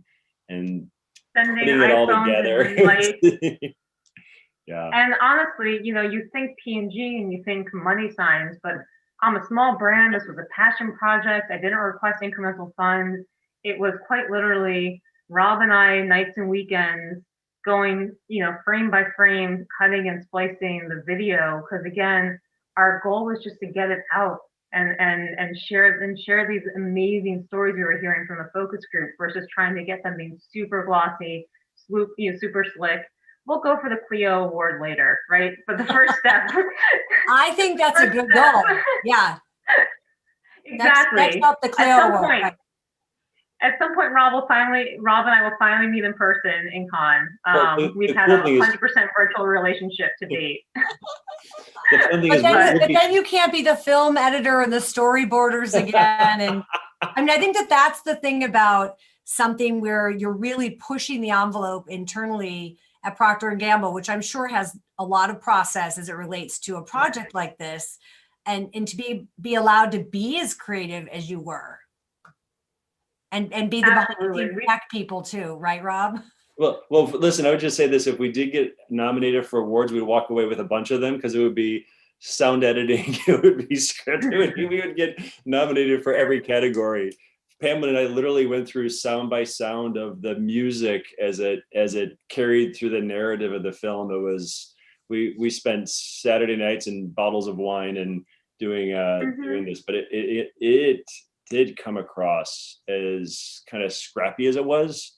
It really came across as moving and authentic, and as many eyeballs as we could get on it, people really did appreciate it and still do. And we ended up with 5 different individuals sharing their stories, all with different gender identities and expressions. And it really was about their relationship with their periods, from their first period with their mothers, and be like, now you're a woman, and oh, am I? That, like, what does this mean? To that shame of walking down the aisle, not feeling like you belong, to the body dysmorphia and the cognitive dissonance, the constant reminder that your body doesn't align with your identity. And there's just such honesty and transparency, but also so much joy and pride in who they were and the journey they've been on, that again, that emotional tenor of periods suck. And they suck for a lot of people. Like, a lot of people can relate to that. And it was something, again, that there's the universality in the specifics that really kind of pulled through. And so a lot of people were saying, oh my God, I feel seen. Oh my goodness, I had no idea. And oh, I can see myself in that struggle as well. And if this is a brand and a organization that can allow for this kind of conversation to happen, maybe I will be accepted too.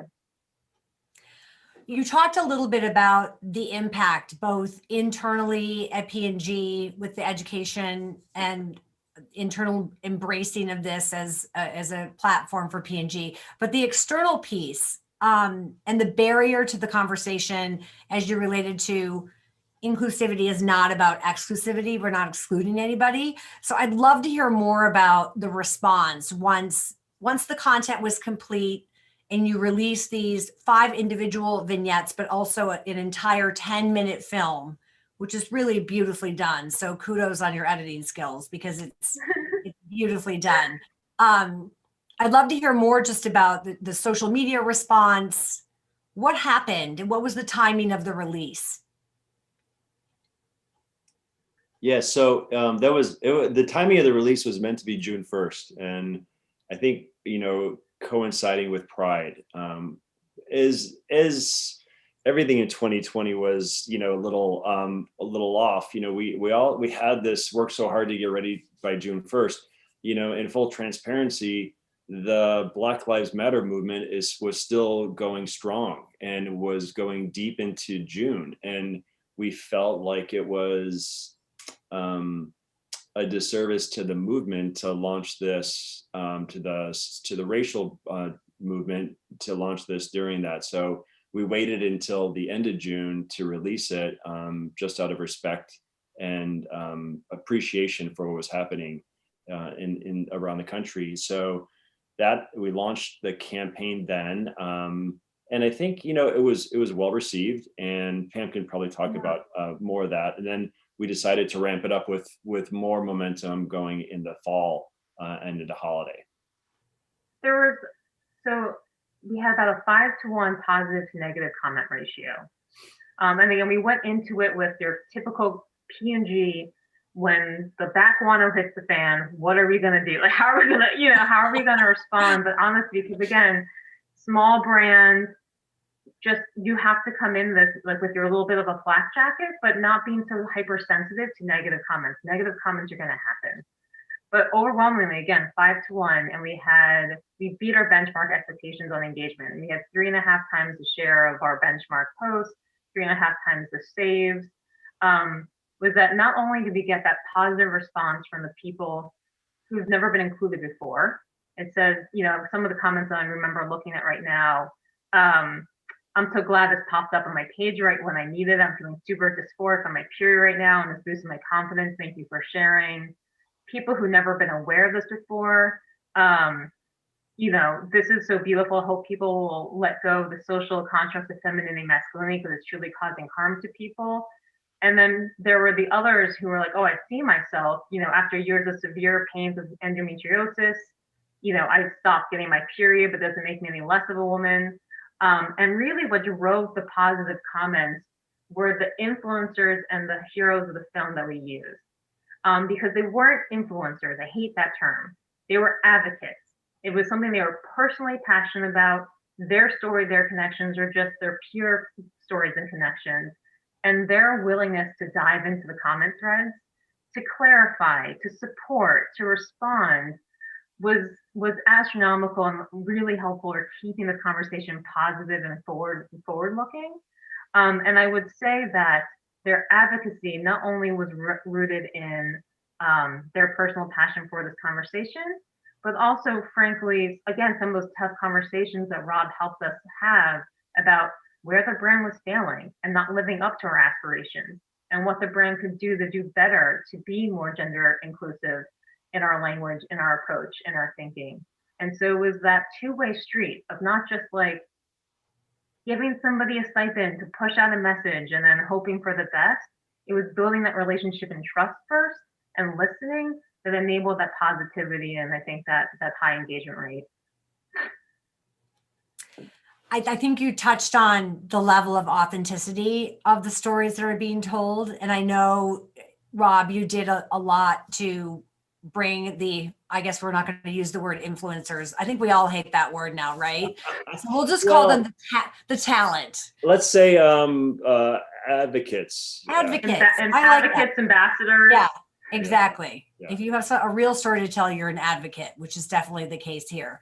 But you definitely helped find these stories, and you were really looking for different types of stories to help people see that this is actually something we should all be aware of. Yeah. We have a really strong network in Fluid we call it Fluid family, and whether it's an official relationship or unofficial, we have a really strong alliance of advocates, of people who are allies and advocates and activists, especially even within the Fluid community, because we stand for activism.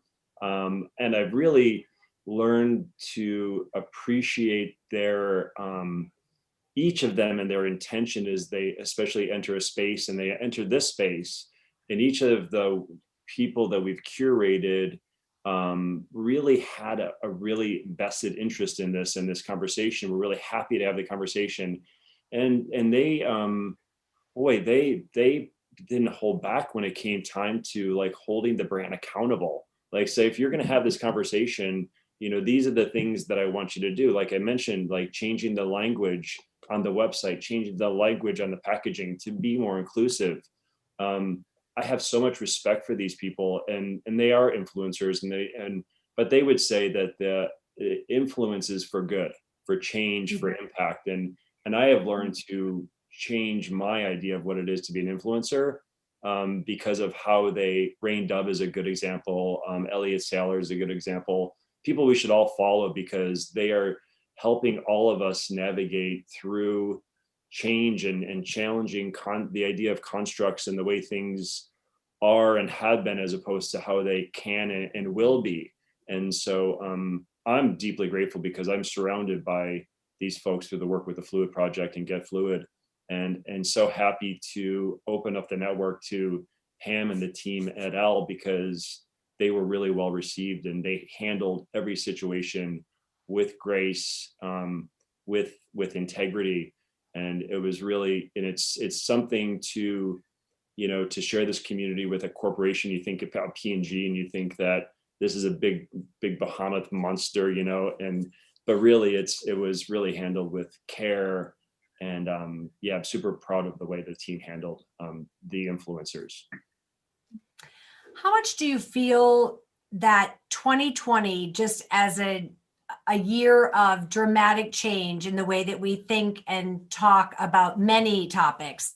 How much do you think that that played into it? You mentioned that you delayed the launch because of Black Lives Matter, and I think that many of us looked at our own privilege, but there's a privilege piece to this conversation as well. And I feel like there has been a wholesale change, maybe like 5 years of change that happened in 5 months. But I'd love to hear what you guys think about whether you saw any advantage to bringing this story to life last year. And also I'd love to hear more about like the second wave of what you did in the fall, which I think included a live panel. I mean, I'll open it up to say that, 2020 started off, as a really dark year, really scary. I think that the entire Black Lives Matter movement really kind of shifted the narrative and made it a more optimistic year, more about change and impact. I mean, it was rough for sure, but to see people united around social justice, around equality, it felt like the conversation, although it was planned in advance, really kind of fell into this idea around inclusion, around representation, around giving a voice to the voiceless or people who have been, silenced for too long. So this campaign, I think, fell into that without intention. It wasn't like we saw what was happening, then created the campaign. We started it around the beginning of COVID. Yeah. Mm-hmm. But then, but I think we continue to find that people are still now looking for really interesting stories and lifting up voices, like I said, amplifying who have been quieted for too long. And so what comes next? I mean, besides the Clio, which we're all definitely cheering you on there for the next round of content, but what comes next for the brand? This is Elle. Well, can I share just real quickly what we did for? So we decided to keep. Oh, absolutely, yes. We didn't end it, so we went into fall around. We created a panel discussion with the voices of the video, which were great. We re-engaged with influencers and talking about the campaign again, and really brought the campaign, which was a video and launch, and brought it and continued to give it life into the second half of the year. And Pam, you might want to talk about that. Yeah, so we the live panel event, we've continued to do education on our social media outreach in terms of expanding the conversation about neutral gender pronouns. And then forward looking, again, to me, what's important is the sustained and the real integration of this cause. And so some of my future hopes and dreams are changing how we talk about the category. It's no longer fem care, can we call it period care? How do we incorporate more of these deep human insights into our product technology, right? The requirement for discretion, the concerns about insertion, internal protection are much higher in this community. So how can we create more thoughtful products, not just marketing, not just communication, but the product itself to better serve these different needs? How do we continue to spotlight and just have expansive representation in our creative? We had a trans man in our first brand campaign. We continue to have gender non-binary influencers in some of our creative. So how do we continue to showcase these voices? And so again, it's both in the small and the big, is thinking through how can you have that consistent and persistent integration and mindfulness of this community and what it can do. I really appreciate the idea of intentional language. I know at Vox Media, it's a big part of our mission, and there's been a lot that's been addressed in the way that our journalists use language, and it's such an important way to be inclusive. Yeah. So I applaud you for that, because it's language matters. I like to tell people we're in a constant state of unlearning and relearning, and that comes with language as well. That means we have to rewrite language, often to be more inclusive, and representation matters, visibility matters, language matters. It all matters. Well, congrats so much on your partnership, and what you produced together, and we look forward to following along as this story continues to unfold. I really was delighted to meet both of you. And here's Courtney. I Hi. think we're getting the hook right now. I know. Yeah, no, exactly. I'm like the buzzkill that you're just We're about to bring down the play it off. conversation. Thank you, Pam, Rob, and Kate, for joining us today. I really love this discussion. And briefly, P&G holds such a special place in my heart. I was in Cincy for work when the world shut down and obviously got back to New York safely. But Pam, you opened with passion into business. That really stuck with me. Rob, creating a space for all people to be authentic and true to themselves with a fluid project is incredible. Thank you all again. And Kate, stay tuned for our next fireside chat. I'm excited to share one of the most popular discussions from the Brand Innovators Super Bowl tentpole. We're going to hear from Chauncey Hamlet, the Vice President and Chief Marketing Officer of the South for PepsiCo. And this session will be moderated by Avi Zimak, the Chief Revenue Officer and Strategy Officer of Maven. Thank you. Thank you so much.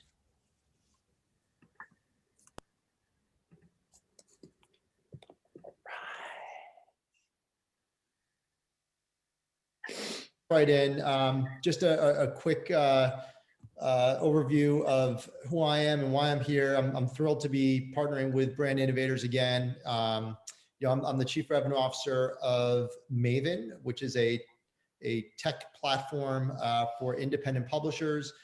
We have over 150 publishers on our platform, including the likes of Sports Illustrated, The Street, Annie's, Biography, and History, and about 146 other publishers. So really thrilled to be here and working with you. Chauncey, you've been at PepsiCo for well over 6 years. This certainly isn't your first rodeo with the Super Bowl. And as a matter of fact, Chauncey, you've been one of the marketers and thought leaders who've brought brands like Mountain Dew to the Super Bowl. And I'm just thinking back to, even the recent over the last few years, the rap battles with like Morgan Freeman and Peter Dinklage, which is one of my favorites ever. But now you're in a new role. You're the Vice President and Chief Marketing Officer of the Southern region for PepsiCo. So can you talk to us a little bit about, what that entails and what your purview is? Absolutely. Thank you, Avi, for the setup there. And I'm here at Pepsi about 6 years now. I'm actually a boomerang. So started here right out of undergrad, then went back to B school and, joined the spirits industry, worked in a few brands, Grey Goose, Bombay Sapphire, Douce Cognac, and decided to come back to the company over here. So Pepsi's always been in the heart. And so you talk about Mountain Dew and the Super Bowl. I mean, this is an exciting time for me. And I would say that definitely was a proud moment, growing up a New York City kid. How many times, I guess it was my life dream to do a rap battle on the Super Bowl, right? And so what better way to do it than the iconic, Morgan Freeman and Peter Dinklage going at it, of course, assisted by Busta Rhymes and Missy Elliott. So definitely was a highlight. Was at the time it was most talked about during that year, and so we're super excited about that. And this new role, David, is an exciting one as well. We have 4 divisions from a Pepsi Beverages North America. I happen to have the honor to lead marketing for the South Division, and on top of that, this is have the honor of the second year of the Super Bowl being in the South Division. Of course, Miami was last year, and that brought a whole different approach. Miami's Miami. And then this year, of course, with COVID in place, we took a bit of a different turn, Avi. We, I would say we sort of focus more on purpose. And what I mean by that is, when a Super Bowl comes to a city, it always leaves the city much better than it was before, and really from an economic standpoint. And, we decided to, really focus on the community. And we started by, the environment. So, we partnered with Force 55, Force Blue 55, which is a group of Navy SEALs. And we did a bit of ocean cleanup here in the Tampa area. We also have a bit of focus on independent restaurants. We have a partnership with DoorDash, allowing consumers to really get special deals from a delivery standpoint. We know that there'll be less parties out and about, and so a lot of at-home consumption. And so ordering will be key. So this DoorDash partnership has been huge. And a double down on restaurants, a bit of a click down. We have this Black-owned restaurants initiative that we're very proud of, called Dig In. And one of our restaurants here that's part of our national campaign, 7th and Grove, is here in the marketplace. And then we also partnered with Shaquille O'Neal. So Shaq for the Shaq Bowl this year. And so he's doing some great things around raising awareness around some of the independent businesses in the marketplace. And on top of that, we've had the honor of partnering with our friends here at the Lightning, which is a Pepsi partner. We have a concert with the amazing Low Cash coming up this weekend, and that's all for healthcare workers. And we're actually gonna focus on the healthcare workers quite a bit. We're actually delivering over 500 meals to 2 hospitals here in the local Tampa area. So we're super excited. Of course, we're still going to have the glitz and glam of Pepsi, and of course the brand team's done a great job with the halftime show. The weekend's going to be amazing, and you'll still see great presence in the marketplace, but a bit more purposeful approach here from a Pepsi perspective here in Tampa. Yeah, that's fantastic. I want to drill down into a couple of those different initiatives in a second also. I mean, you do have that, every year Pepsi, has this amazing halftime show. And we heard your colleagues, Adam Harder and Justin Toman, talking about just, the fact that, these halftime shows and the performers that you get, they're unbelievable, right? Like these guys are just stars, and what they actually do and what they go through to make sure these halftime shows are a success. And this year with the weekend, during a Super Bowl like none other, right? We were talking about this earlier. I was at the Super Bowl last year in Miami. You were there. We all had our big parties going on around it. We've always, as Sports Illustrated, had a major presence, and we know you guys have also. It was funny after we spoke, and we were talking a little bit about the Shaq Bowl.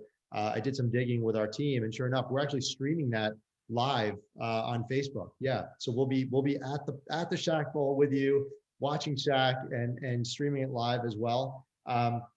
I think, what you're doing is near and dear, to my heart in particular, just that, you have this mega brand in Pepsi, and you've always had this massive national presence, but the fact that you can go locally and make such a difference, particularly with purpose-driven marketing, thinking about that. And it's also interesting, I give credit to brand innovators because they really do know how to pair different brands together. And for us in particular, well, first of all, just the fact that we're streaming your partnership with the Shaq Bowl, I think is really cool. We also like editorially to tout people who are doing good. And I'll just give a quick plug for our Sports Person of the Year issue, which was just a few weeks ago. We actually had 2 Kansas City Chiefs as our Sports People of the Year. One was, which probably isn't much of a surprise, Patrick Mahomes. I heard the only person who can call him Pat is his mom. But his involvement with Black Lives Matter has just been unprecedented. He's just been a real voice there and has done a pretty phenomenal job.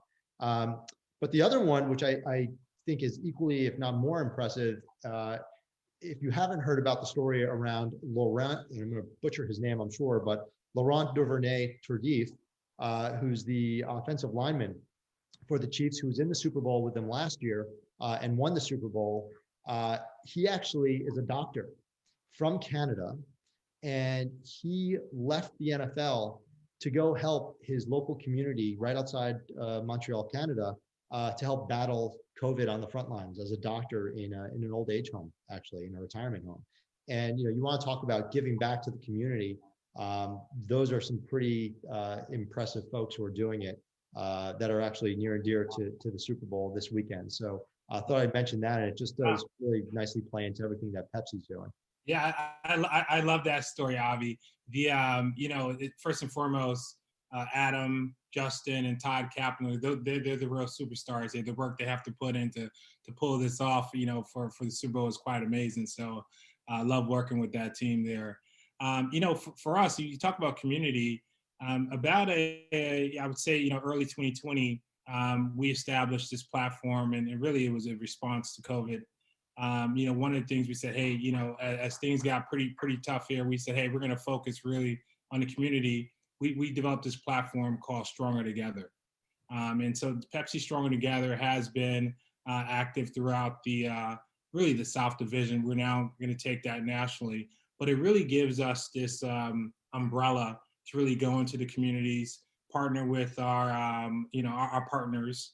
We start out with the Orlando Magic. We've done things with the Washington Wizards, the Memphis Grizzlies, the Miami Dolphins, and now we're here in the city of Tampa, under that same umbrella. So, I mean, something I'm passionate about is community. It's in my roots, and it's such an honor to be able to work for a company where we can, bring the strength of our brands together and really do better for the community. So that's super exciting. That's a great story, by the way, of that gentleman. It's pretty incredible. Yeah. Can you tell me a little bit about, you've got these incredible partnerships, right? With these different restaurants and the healthcare workers and the Navy SEALs. I think that's like the coolest thing ever. As a marketer, and as a brand leader, a thinker, how do you go about formulating these partnerships? Like, how do you find these guys in the first place?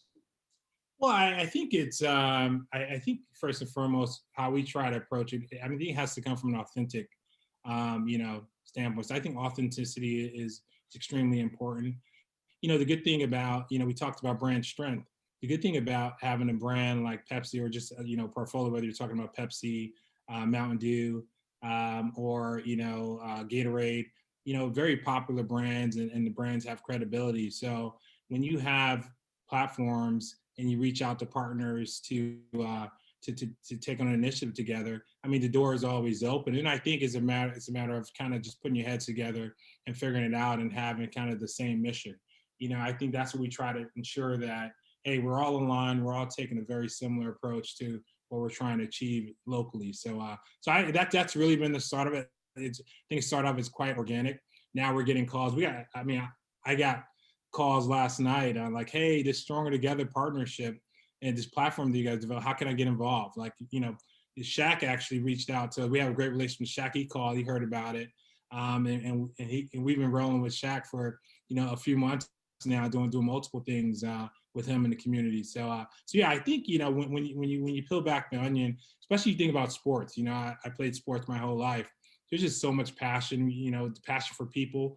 A lot of athletes have that passion. And so when they find the right vehicles and platforms to give back, it's a win-win. That's great. And look, we're at the end of the day, you're a marketer, and it's amazing to give back, and you want to, have this, obviously these local initiatives.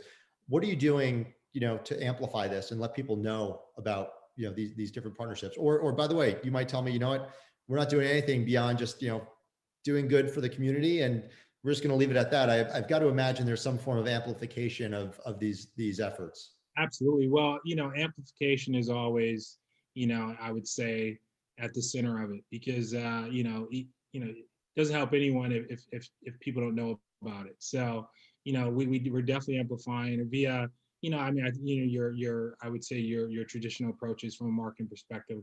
I mean, we've led heavy with PR though. I'm pretty excited about the PR we've gotten from it. Our first 2 months with the Stronger Together platform, we got over 3 billion impressions. We have such an amazing PR team. This weekend, we have a target of over 3 billion. I think we'll probably get 5 billion impressions based off the partnership. So yeah, amplification sits at the center of it. But also our customers and our partners. Publix is a big partner of ours here in the Florida marketplace. And so we're leaning heavy with them here locally. And then we talk about some of our independent restaurants. By the way, in Shack Bowl, 4 of our restaurants are competing for a big grand prize. And if you see the promo, you just get hungry looking at it. So yeah, it's definitely tied back to our business. But I think authenticity still sits there, and that's where the expertise of marketers, right? That's kind of what we do every day is amplify, right? We know that very well, and we can utilize some of your kind of years of skills that you've built to really help the community. I think that's where the sauce, that's the secret sauce. How long have you been planning for this weekend? I mean, is this like a year in the making, or a few months of this all come together? We started planning for this Super Bowl about 2 months before the last year's Super Bowl. Wow. Okay. Yeah. So we were I want to say we were pencils down last year, 2 months ahead of time, November. We were pencils down for Miami, but you always get the call. Hey,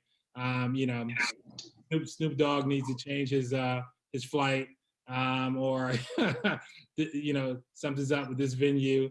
But yeah, we were a bit pencils down there. But yeah, we've been at it for a while, and Super Bowl is at the core of brand Pepsi, and so locally is something that the company's been doing for a while, and so yeah, it's part of our DNA, Avi. Well, tell me a little bit about that. I mean, if you were planning so far in advance, right? And back then we didn't know what COVID was going to be, and then wham, it happens. And look, we've all had to adjust the way that we do business, right? I mean, case in point, I wish, trust me, we just got hit with over 2 feet of snow here in the New York tri-state. I wish I was down in Tampa with you. But the course of business has changed. How did the initiative around this purpose-driven marketing change at all? Did you add new elements? Did you have to eliminate anything because the game's just not going to be what it was, or at least the attendance isn't going to be what it was, what we thought it was going to be a year ago?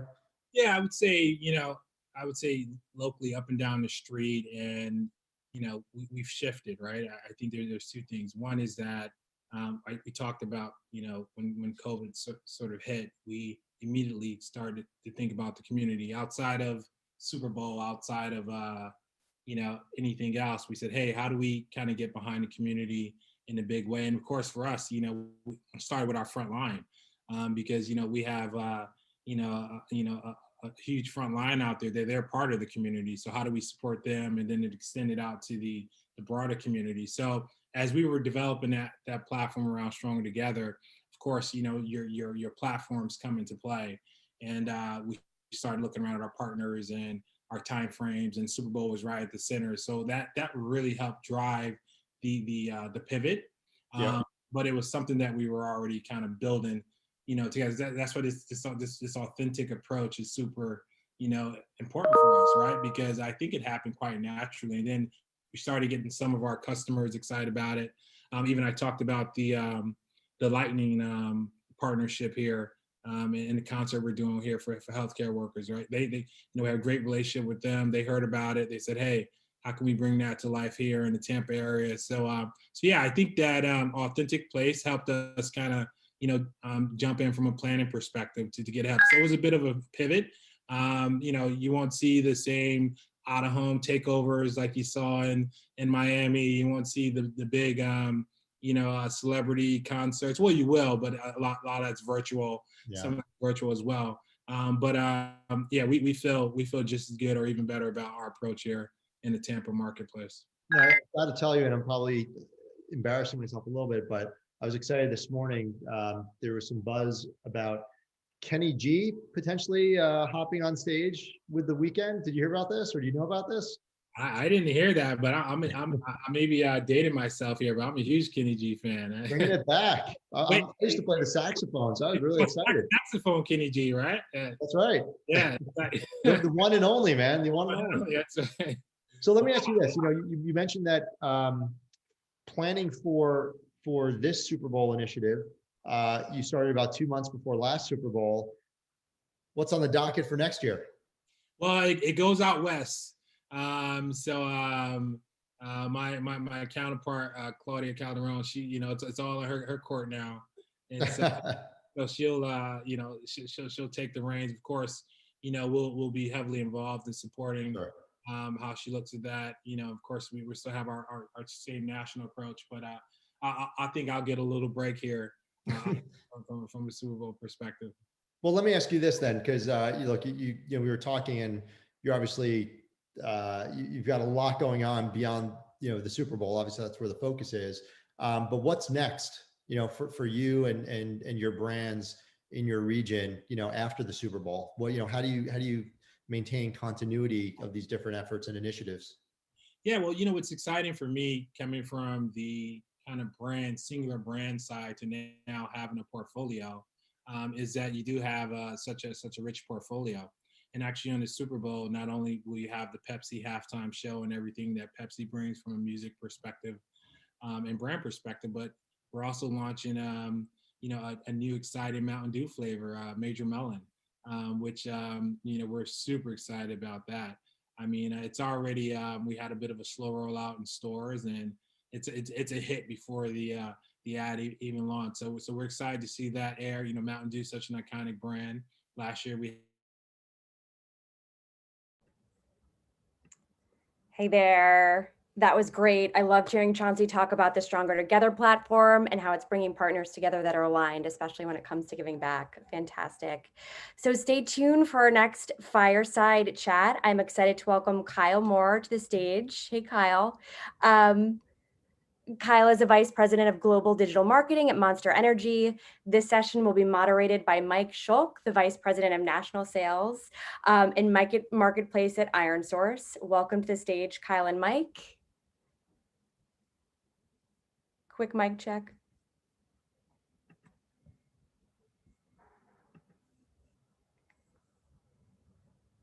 We're waiting for Mike and Kyle.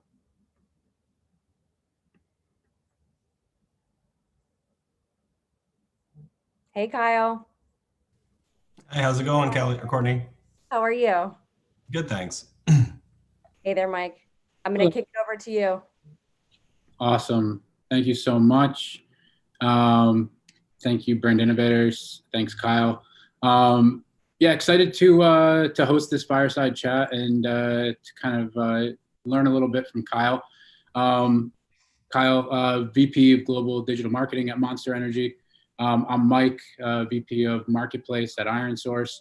2021 is set to be a pretty interesting year for IronSource and the entire mobile gaming industry. So if you're not familiar with IronSource, we're one of the leaders in the in-app mobile gaming marketplace, working with indie developers all the way to AAA studios like Activision, EA, and Zynga. Obviously, mobile video and mobile gaming is growing with everybody spending so much more time at home. But today we're really looking forward to gaining a lot of insights from Kyle on the best ways that brands can kind of drive consumer engagement, gain attention, and really build new audiences. So we will have 10 minutes at the end of this for questions. So please do drop any kind of questions into the chat, and we'll take those after. But Kyle, I'd love to kind of start off letting you kind of have the floor and kind of talk a little bit about your background and your role.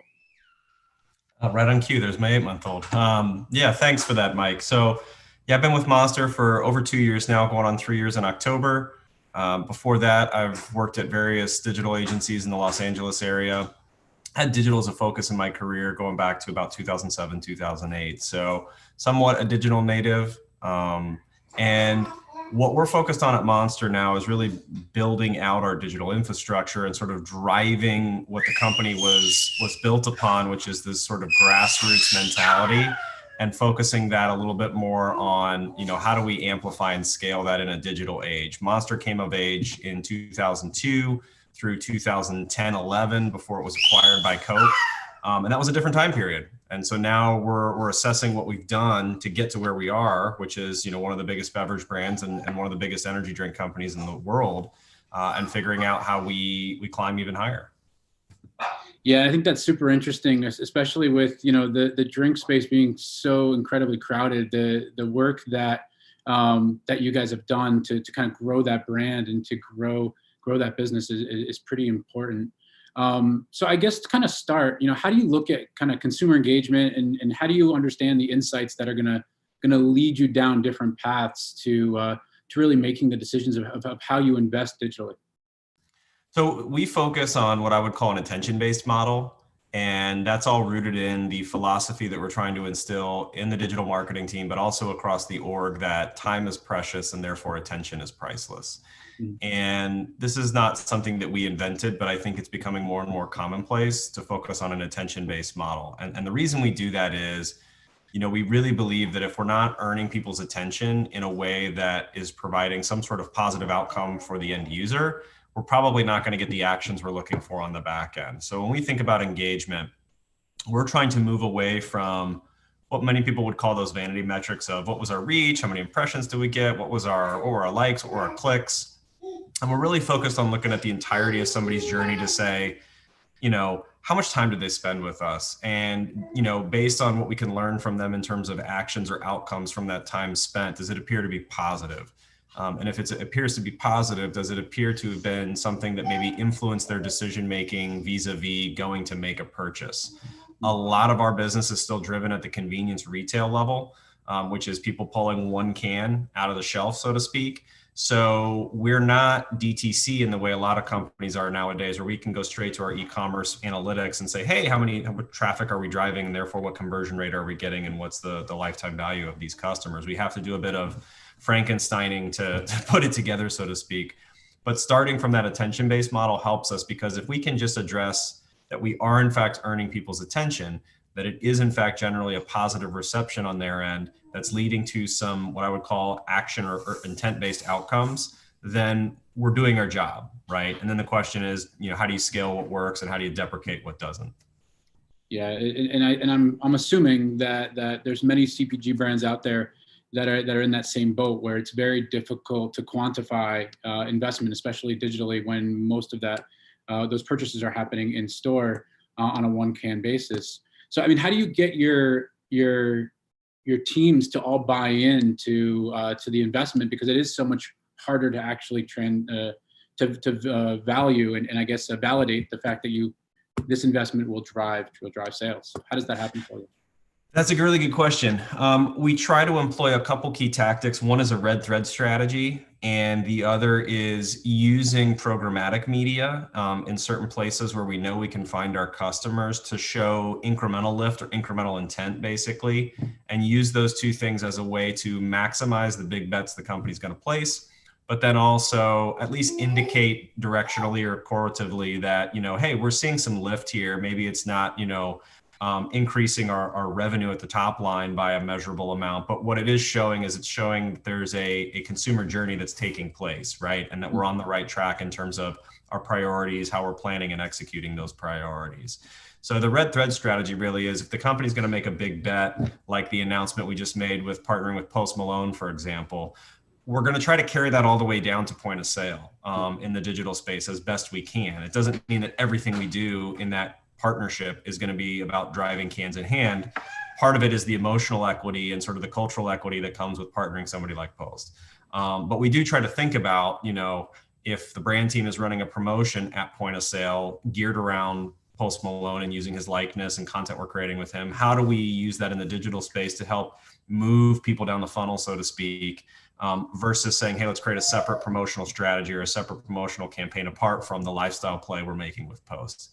And then that gets into, at those point of sale or programmatic levels, we try to look at using third-party measurement that's aligned with our Salesforce, like Nielsen IRI. So, if Salesforce is using Nielsen, and when I say Salesforce, I mean our Salesforce, not the company. If they're using Nielsen IRI to kind of look at how the business is moving, well, let's use that from a media standpoint. So we're at least using the same data sets or related data sets, which makes having the conversations about what's working and what's not working and changes or optimizations we need to make a little bit easier than if you're using disparate data sets and a disparate approach to it. Yeah, and what you're doing with Post Malone and what you're doing in so many different categories or in so many different areas is really being sticky, right? You're really focused on those passion points, and I think Monsters is one of the best companies at understanding passion points and aligning with those passion points. So can you share a little bit about some of the different passion points that you guys have kind of aligned with, and kind of share a little bit about how you kind of engage different audiences? Because I'm guessing the Post Malone audience is very different than some of the other audiences that you engage. That might be more, maybe it's BMX bikes, right? Like it's probably a different audience, and I'd love to learn about that. Yeah, so it's not as disparate as you think. We've done a lot of research into this recently to show there's actually heavy overlap in a lot of our lifestyle pillars. So the big pillars are sports, music, and gaming. I think these are all obvious if you've seen Monster and you've seen what we're doing in just the social space, for example. You kind of know what we stand for and where we're sort of fostering growth and development in different communities. The brand's rooted in sport and action sport. That's core to its DNA.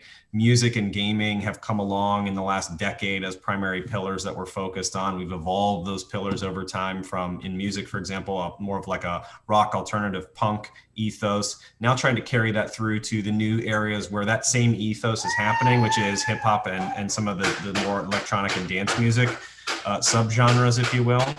And so what we try to do is just get back to what's our core DNA, which is Monster is that blue collar, irreverent, in your face to a certain extent brand that is apart from some of our competition in terms of how we present ourselves. And so we try to align ourselves in the communities like sports, music, and gaming with that ethos and with partners and people who represent that ethos or reflect that ethos back, right? So we're self-aware enough that we are never going to be Coca-Cola. We're never going to be that brand that sort of appeals to almost everybody in some sort of respect or that has that level of brand awareness at that sort of high level. We're a brand that is sort of carving our own space, and we're very inclusive and want people to come along with that, but we also recognize that it's not for everybody. And so we just try to double down on that and be self-aware at all times to make sure that we're not misrepresenting who we are or what we stand for to people in a way that could come across as inauthentic. And that's important because I think the core thing we're trying to do in these communities, Mike, is really be seen as endemic. We're not an endemic brand, right? Like gaming, for example, which I know crosses over into your area. Monster is not endemic per se, the way an Alienware or a Lenovo is. But we are seen by a lot of people in the gaming community as endemic because of the way we've approached the gaming community, which is to sort of support them at the grassroots level and celebrate their success as a community or as an esports org or particular individuals versus us trying to come in over the top with a corporate sponsorship right out of the gate. We've worked our way up to that. We're now us being a partner in a big way with a DreamHack or with teams like Team Liquid. It doesn't feel inauthentic because we've grown to that versus trying to come in at that as a starting point.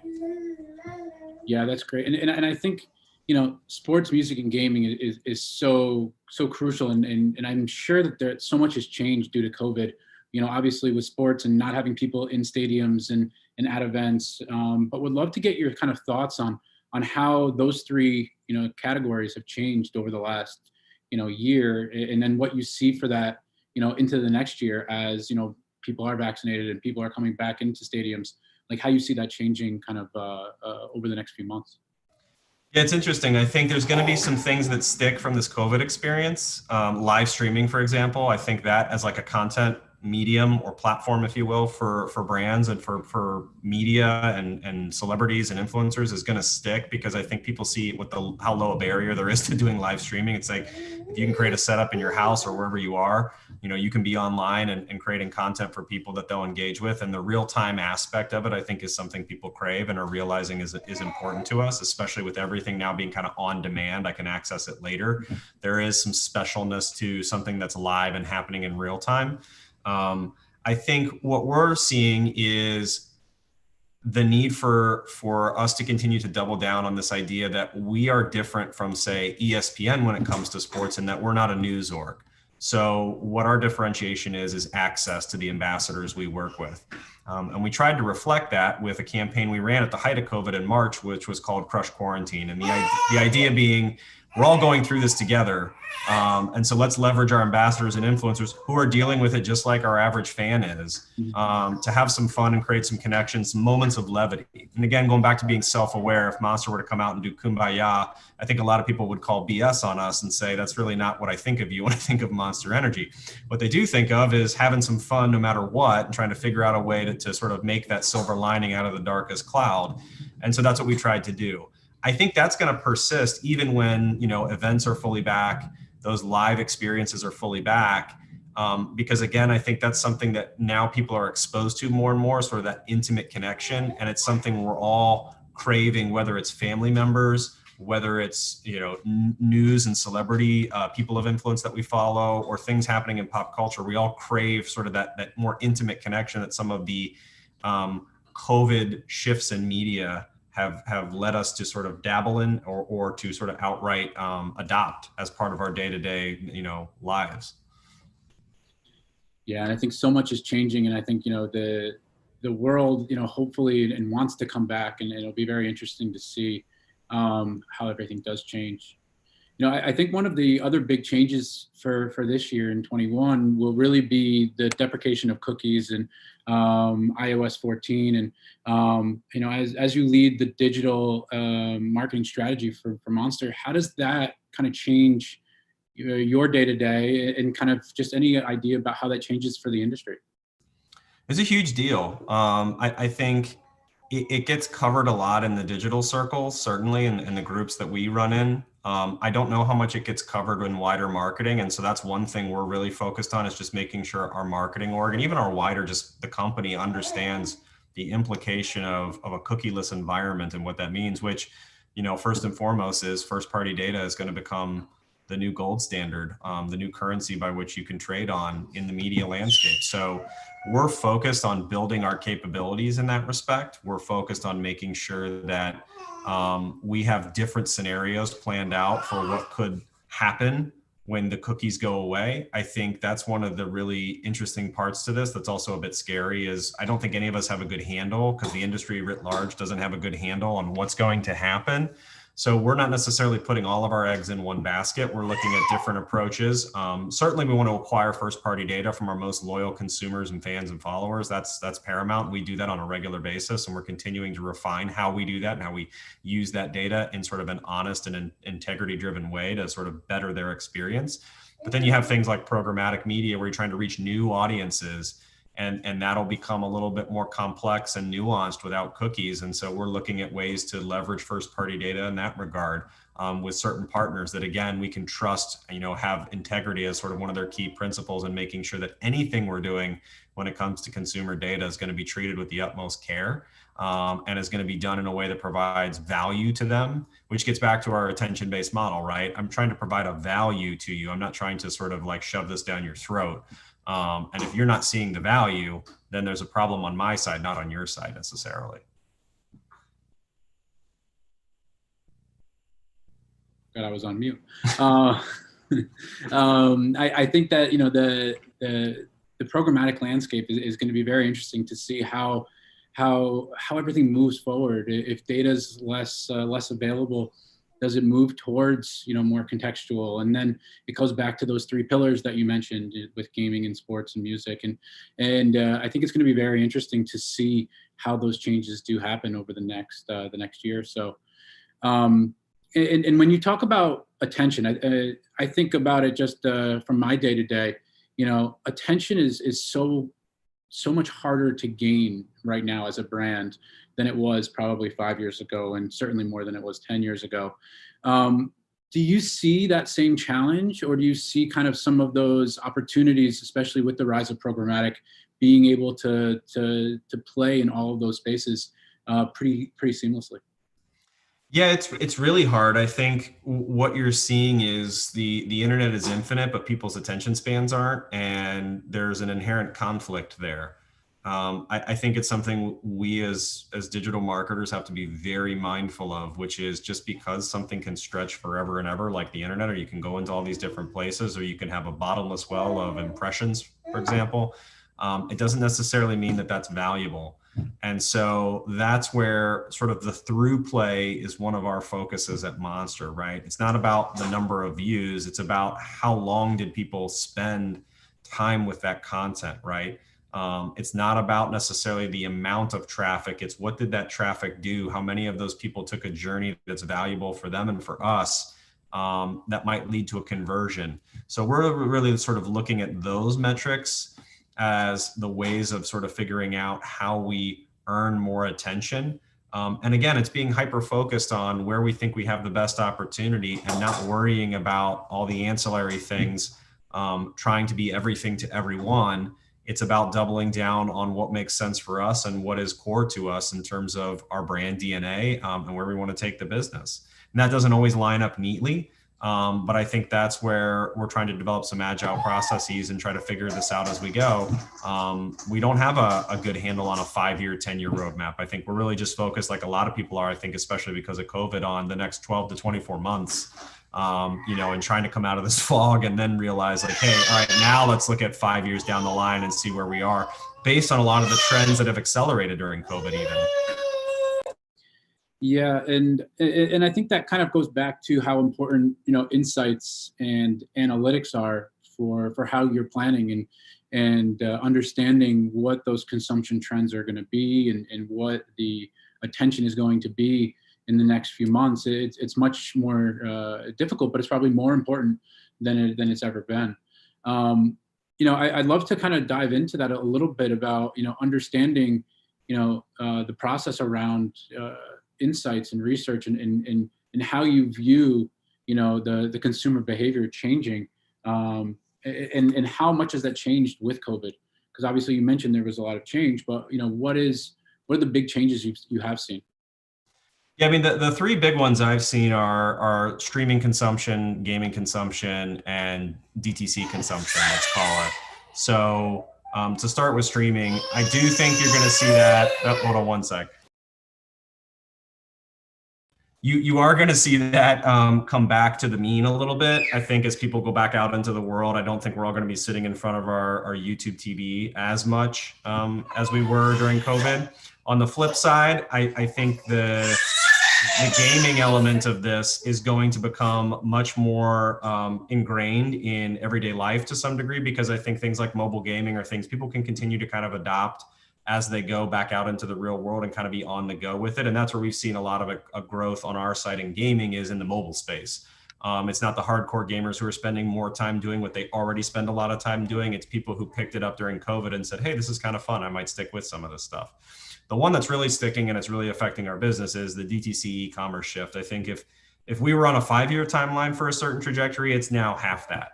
And I think a lot of businesses are realizing that now, right? Everybody's sitting at home and not wanting to go out and realizing you can order your groceries online, realizing that it's really, really easy to kind of curate your refrigerator without ever having to leave your house, and cost efficient, frankly. And if you think about time as a cost, I don't think that's going anywhere. If anything, I think it's just going to continue to accelerate. So that's one I would peg as the one we're really, really focused on, is the e-commerce and DTC component, and trying to make sure that our business stays ahead of the curve on that one. Yeah, and ultimately that probably provides you with a lot more data that can inform your marketing strategy and kind of what you're seeing on your side. So DTC, it just opens up so many different opportunities, not only for the business, but also from a digital marketing perspective. I'd love to kind of talk a little bit more about some of you mentioned Post Malone, but I'd love to talk a little bit more about some of the different partnerships that you've seen that have really kind of worked well, and how have those kind of come together with, is it more influencer marketing, or is it more within commercials? How have you seen kind of those celebrities and those endorsements kind of help your messaging? Sorry, my 8-month-old is commanding my attention right now, so I'm trying to get her situated. You good? You okay? Yeah, I think this is where I would say we're in a good position at Monster because of how we've operated from the get-go, which is we're focused on making sure that we're being grassroots oriented in our approach to this versus trying to come in over the top with what you would consider a more traditional partnership opportunity that involves, say, a Super Bowl TV ad. That's just not something we're ever going to do. So our work with someone like Post Malone, or in the gaming space with different partnerships we've done, like Halo last year, is always going to be sort of focused on being digital first and grassroots oriented. That's just how the company operates. I think that's where you're going to see more value going forward, because I think, I don't know if we're in an influencer bubble, but I think we are certainly reaching the upper bounds of the sort of corporatizing of influencer marketing.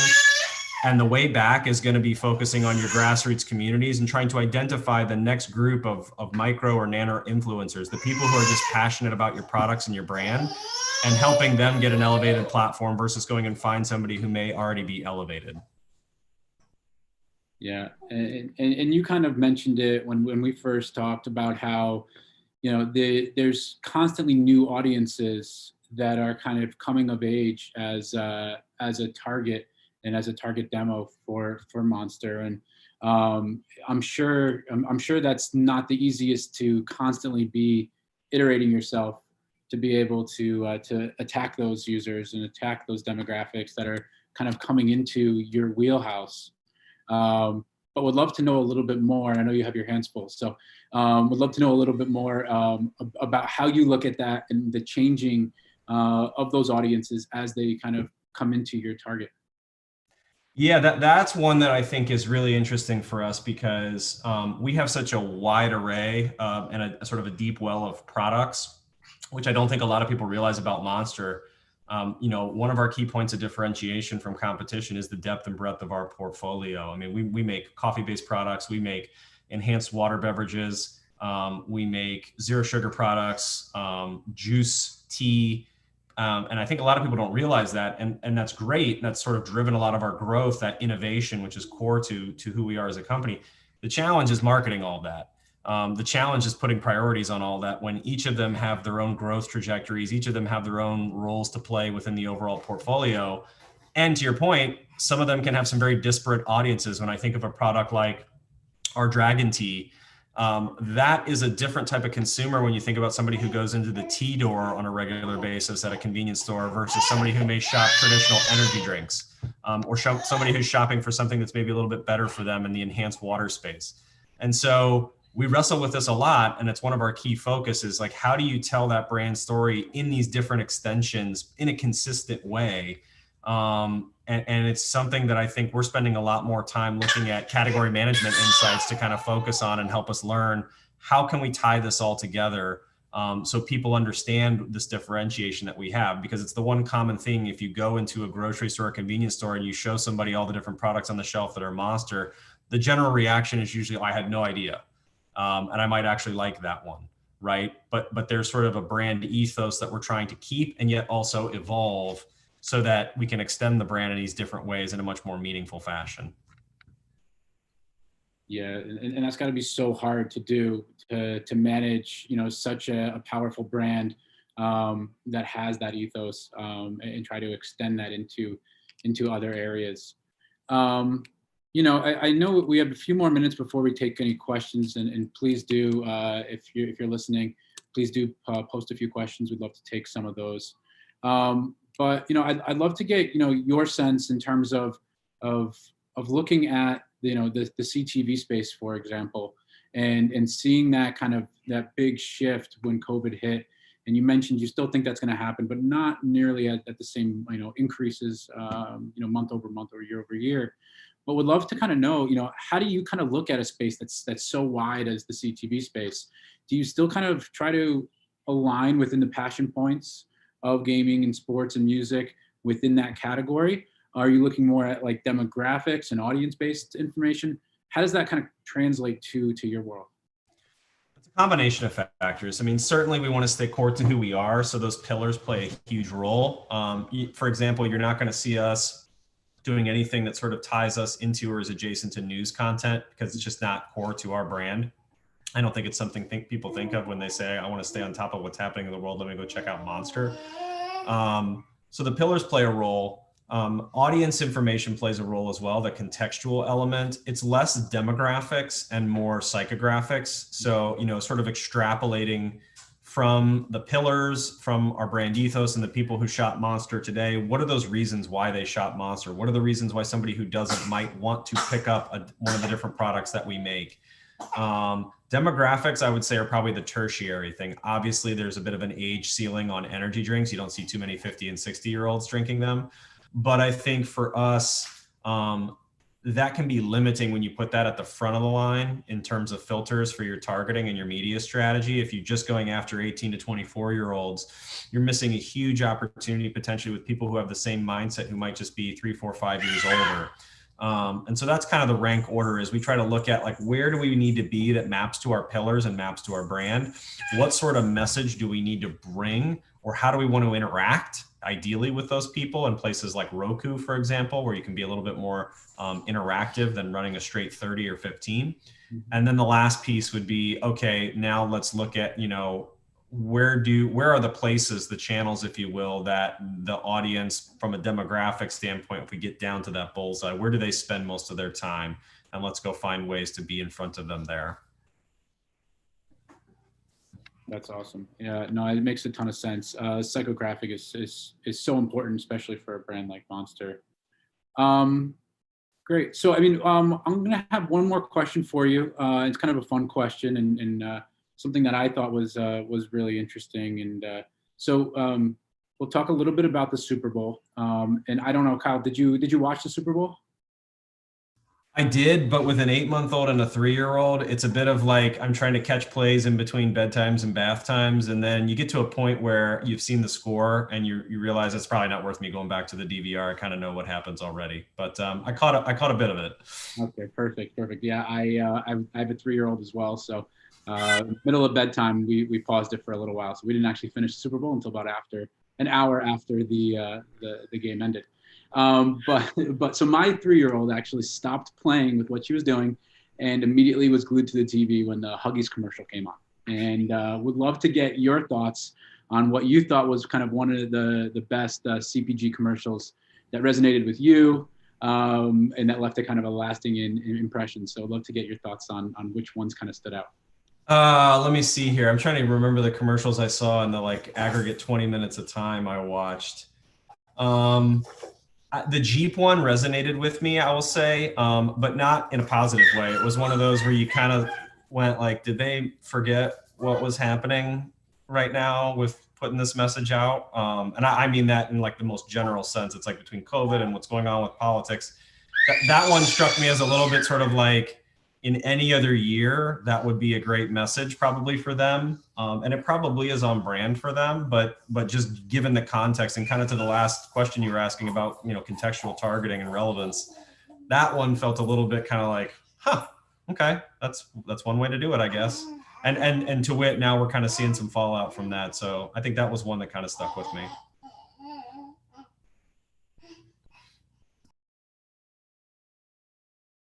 I think you're on mute, Mike.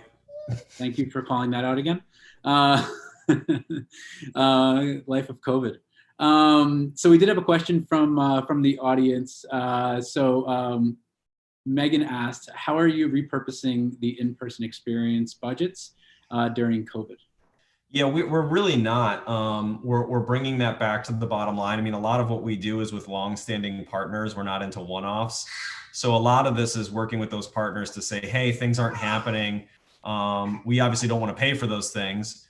You guys want to sustain your business. We want to be a partner in the long run. So how do we do that, right? How do we work together? It's different in some spaces like gaming where the live physical event may not be happening, but they're moving everything to the streams and putting more focus there. So in those cases, we're honoring those contracts and trying to figure out with those partners, like, hey, how do we get more value out of the digital experience right now? So it's sort of a case by case basis, but I think what we're really trying to do is sort of bank the equity with the partners versus just saying, okay, well, let's take that money and put it elsewhere immediately. Our business is doing well, and so we don't see an immediate need to sort of double down or up the ante, if you will, in certain areas. Instead, it's more about kind of curating ourselves through this with our partners so that when we all come out on the other side, we have those relationships intact. We've learned along the way, and perhaps we can just evolve them over the next couple of years as we continue to work with those folks. Yeah, and as the digital lead, I'm sure that you love anything going digital. Probably gives you a little bit more data and a little bit more insights and a little bit more information to do. It's good, and then it's also, when everything else shut off, and I'm sure there's folks who are listening who are in the digital space. It's like everything else quit, right? And so everybody just turned their heads immediately to digital. And it's like, what are you guys going to do? And it's like, okay, we'll get on it, sort of a thing. It's like, I'm not a cure-all. We'll figure this out as we go too, just like you guys are. No pressure, right? I think we did a great job, and part of that was because we had other teams like our brand management, our sports, our music, our gaming teams who were like, hey, let's do some stuff. Let's figure this out together. So that was great. But it was definitely a challenge. It was definitely, and we're still dealing with that, right? It's like we're slowly coming back with things like Supercross or professional bull riding and some things in the southern states in particular, but it's not where it used to be. Music is still non-existent in that capacity. And so we're kind of trying to learn what we did a year ago, which is crazy to say, and reapply it right now until we get back to some state of normalcy. Awesome. Well, Kyle, Brand Innovators, thank you all for this time. It was very insightful. It was a lot of fun. And I hope you get some time with Hannah. I remember those months with it's lunchtime right after this, yeah. And 8-month-old is demanding, so thank you. That's probably why she's pulling on the chair right now. It's like, dude, food. Exactly. Thank you both so much. I did not know that there was a coffee-based Monster product, so consider me converted as I go buy some this afternoon. Awesome. That's great. Thank you both so much for closing out this summit and obviously taking us behind the curtain. We all learned so much. I really think there was something for everyone here today. And personally, being at Group 9, the insights into the brand social strategy, programmatic approach, partnerships, audience engagement, all the things was hugely beneficial. So thank you again. And we also hope you all join us Tuesday at noon Eastern Standard Time for our summit on the future of travel. We will be joined by marketing leaders, Expedia,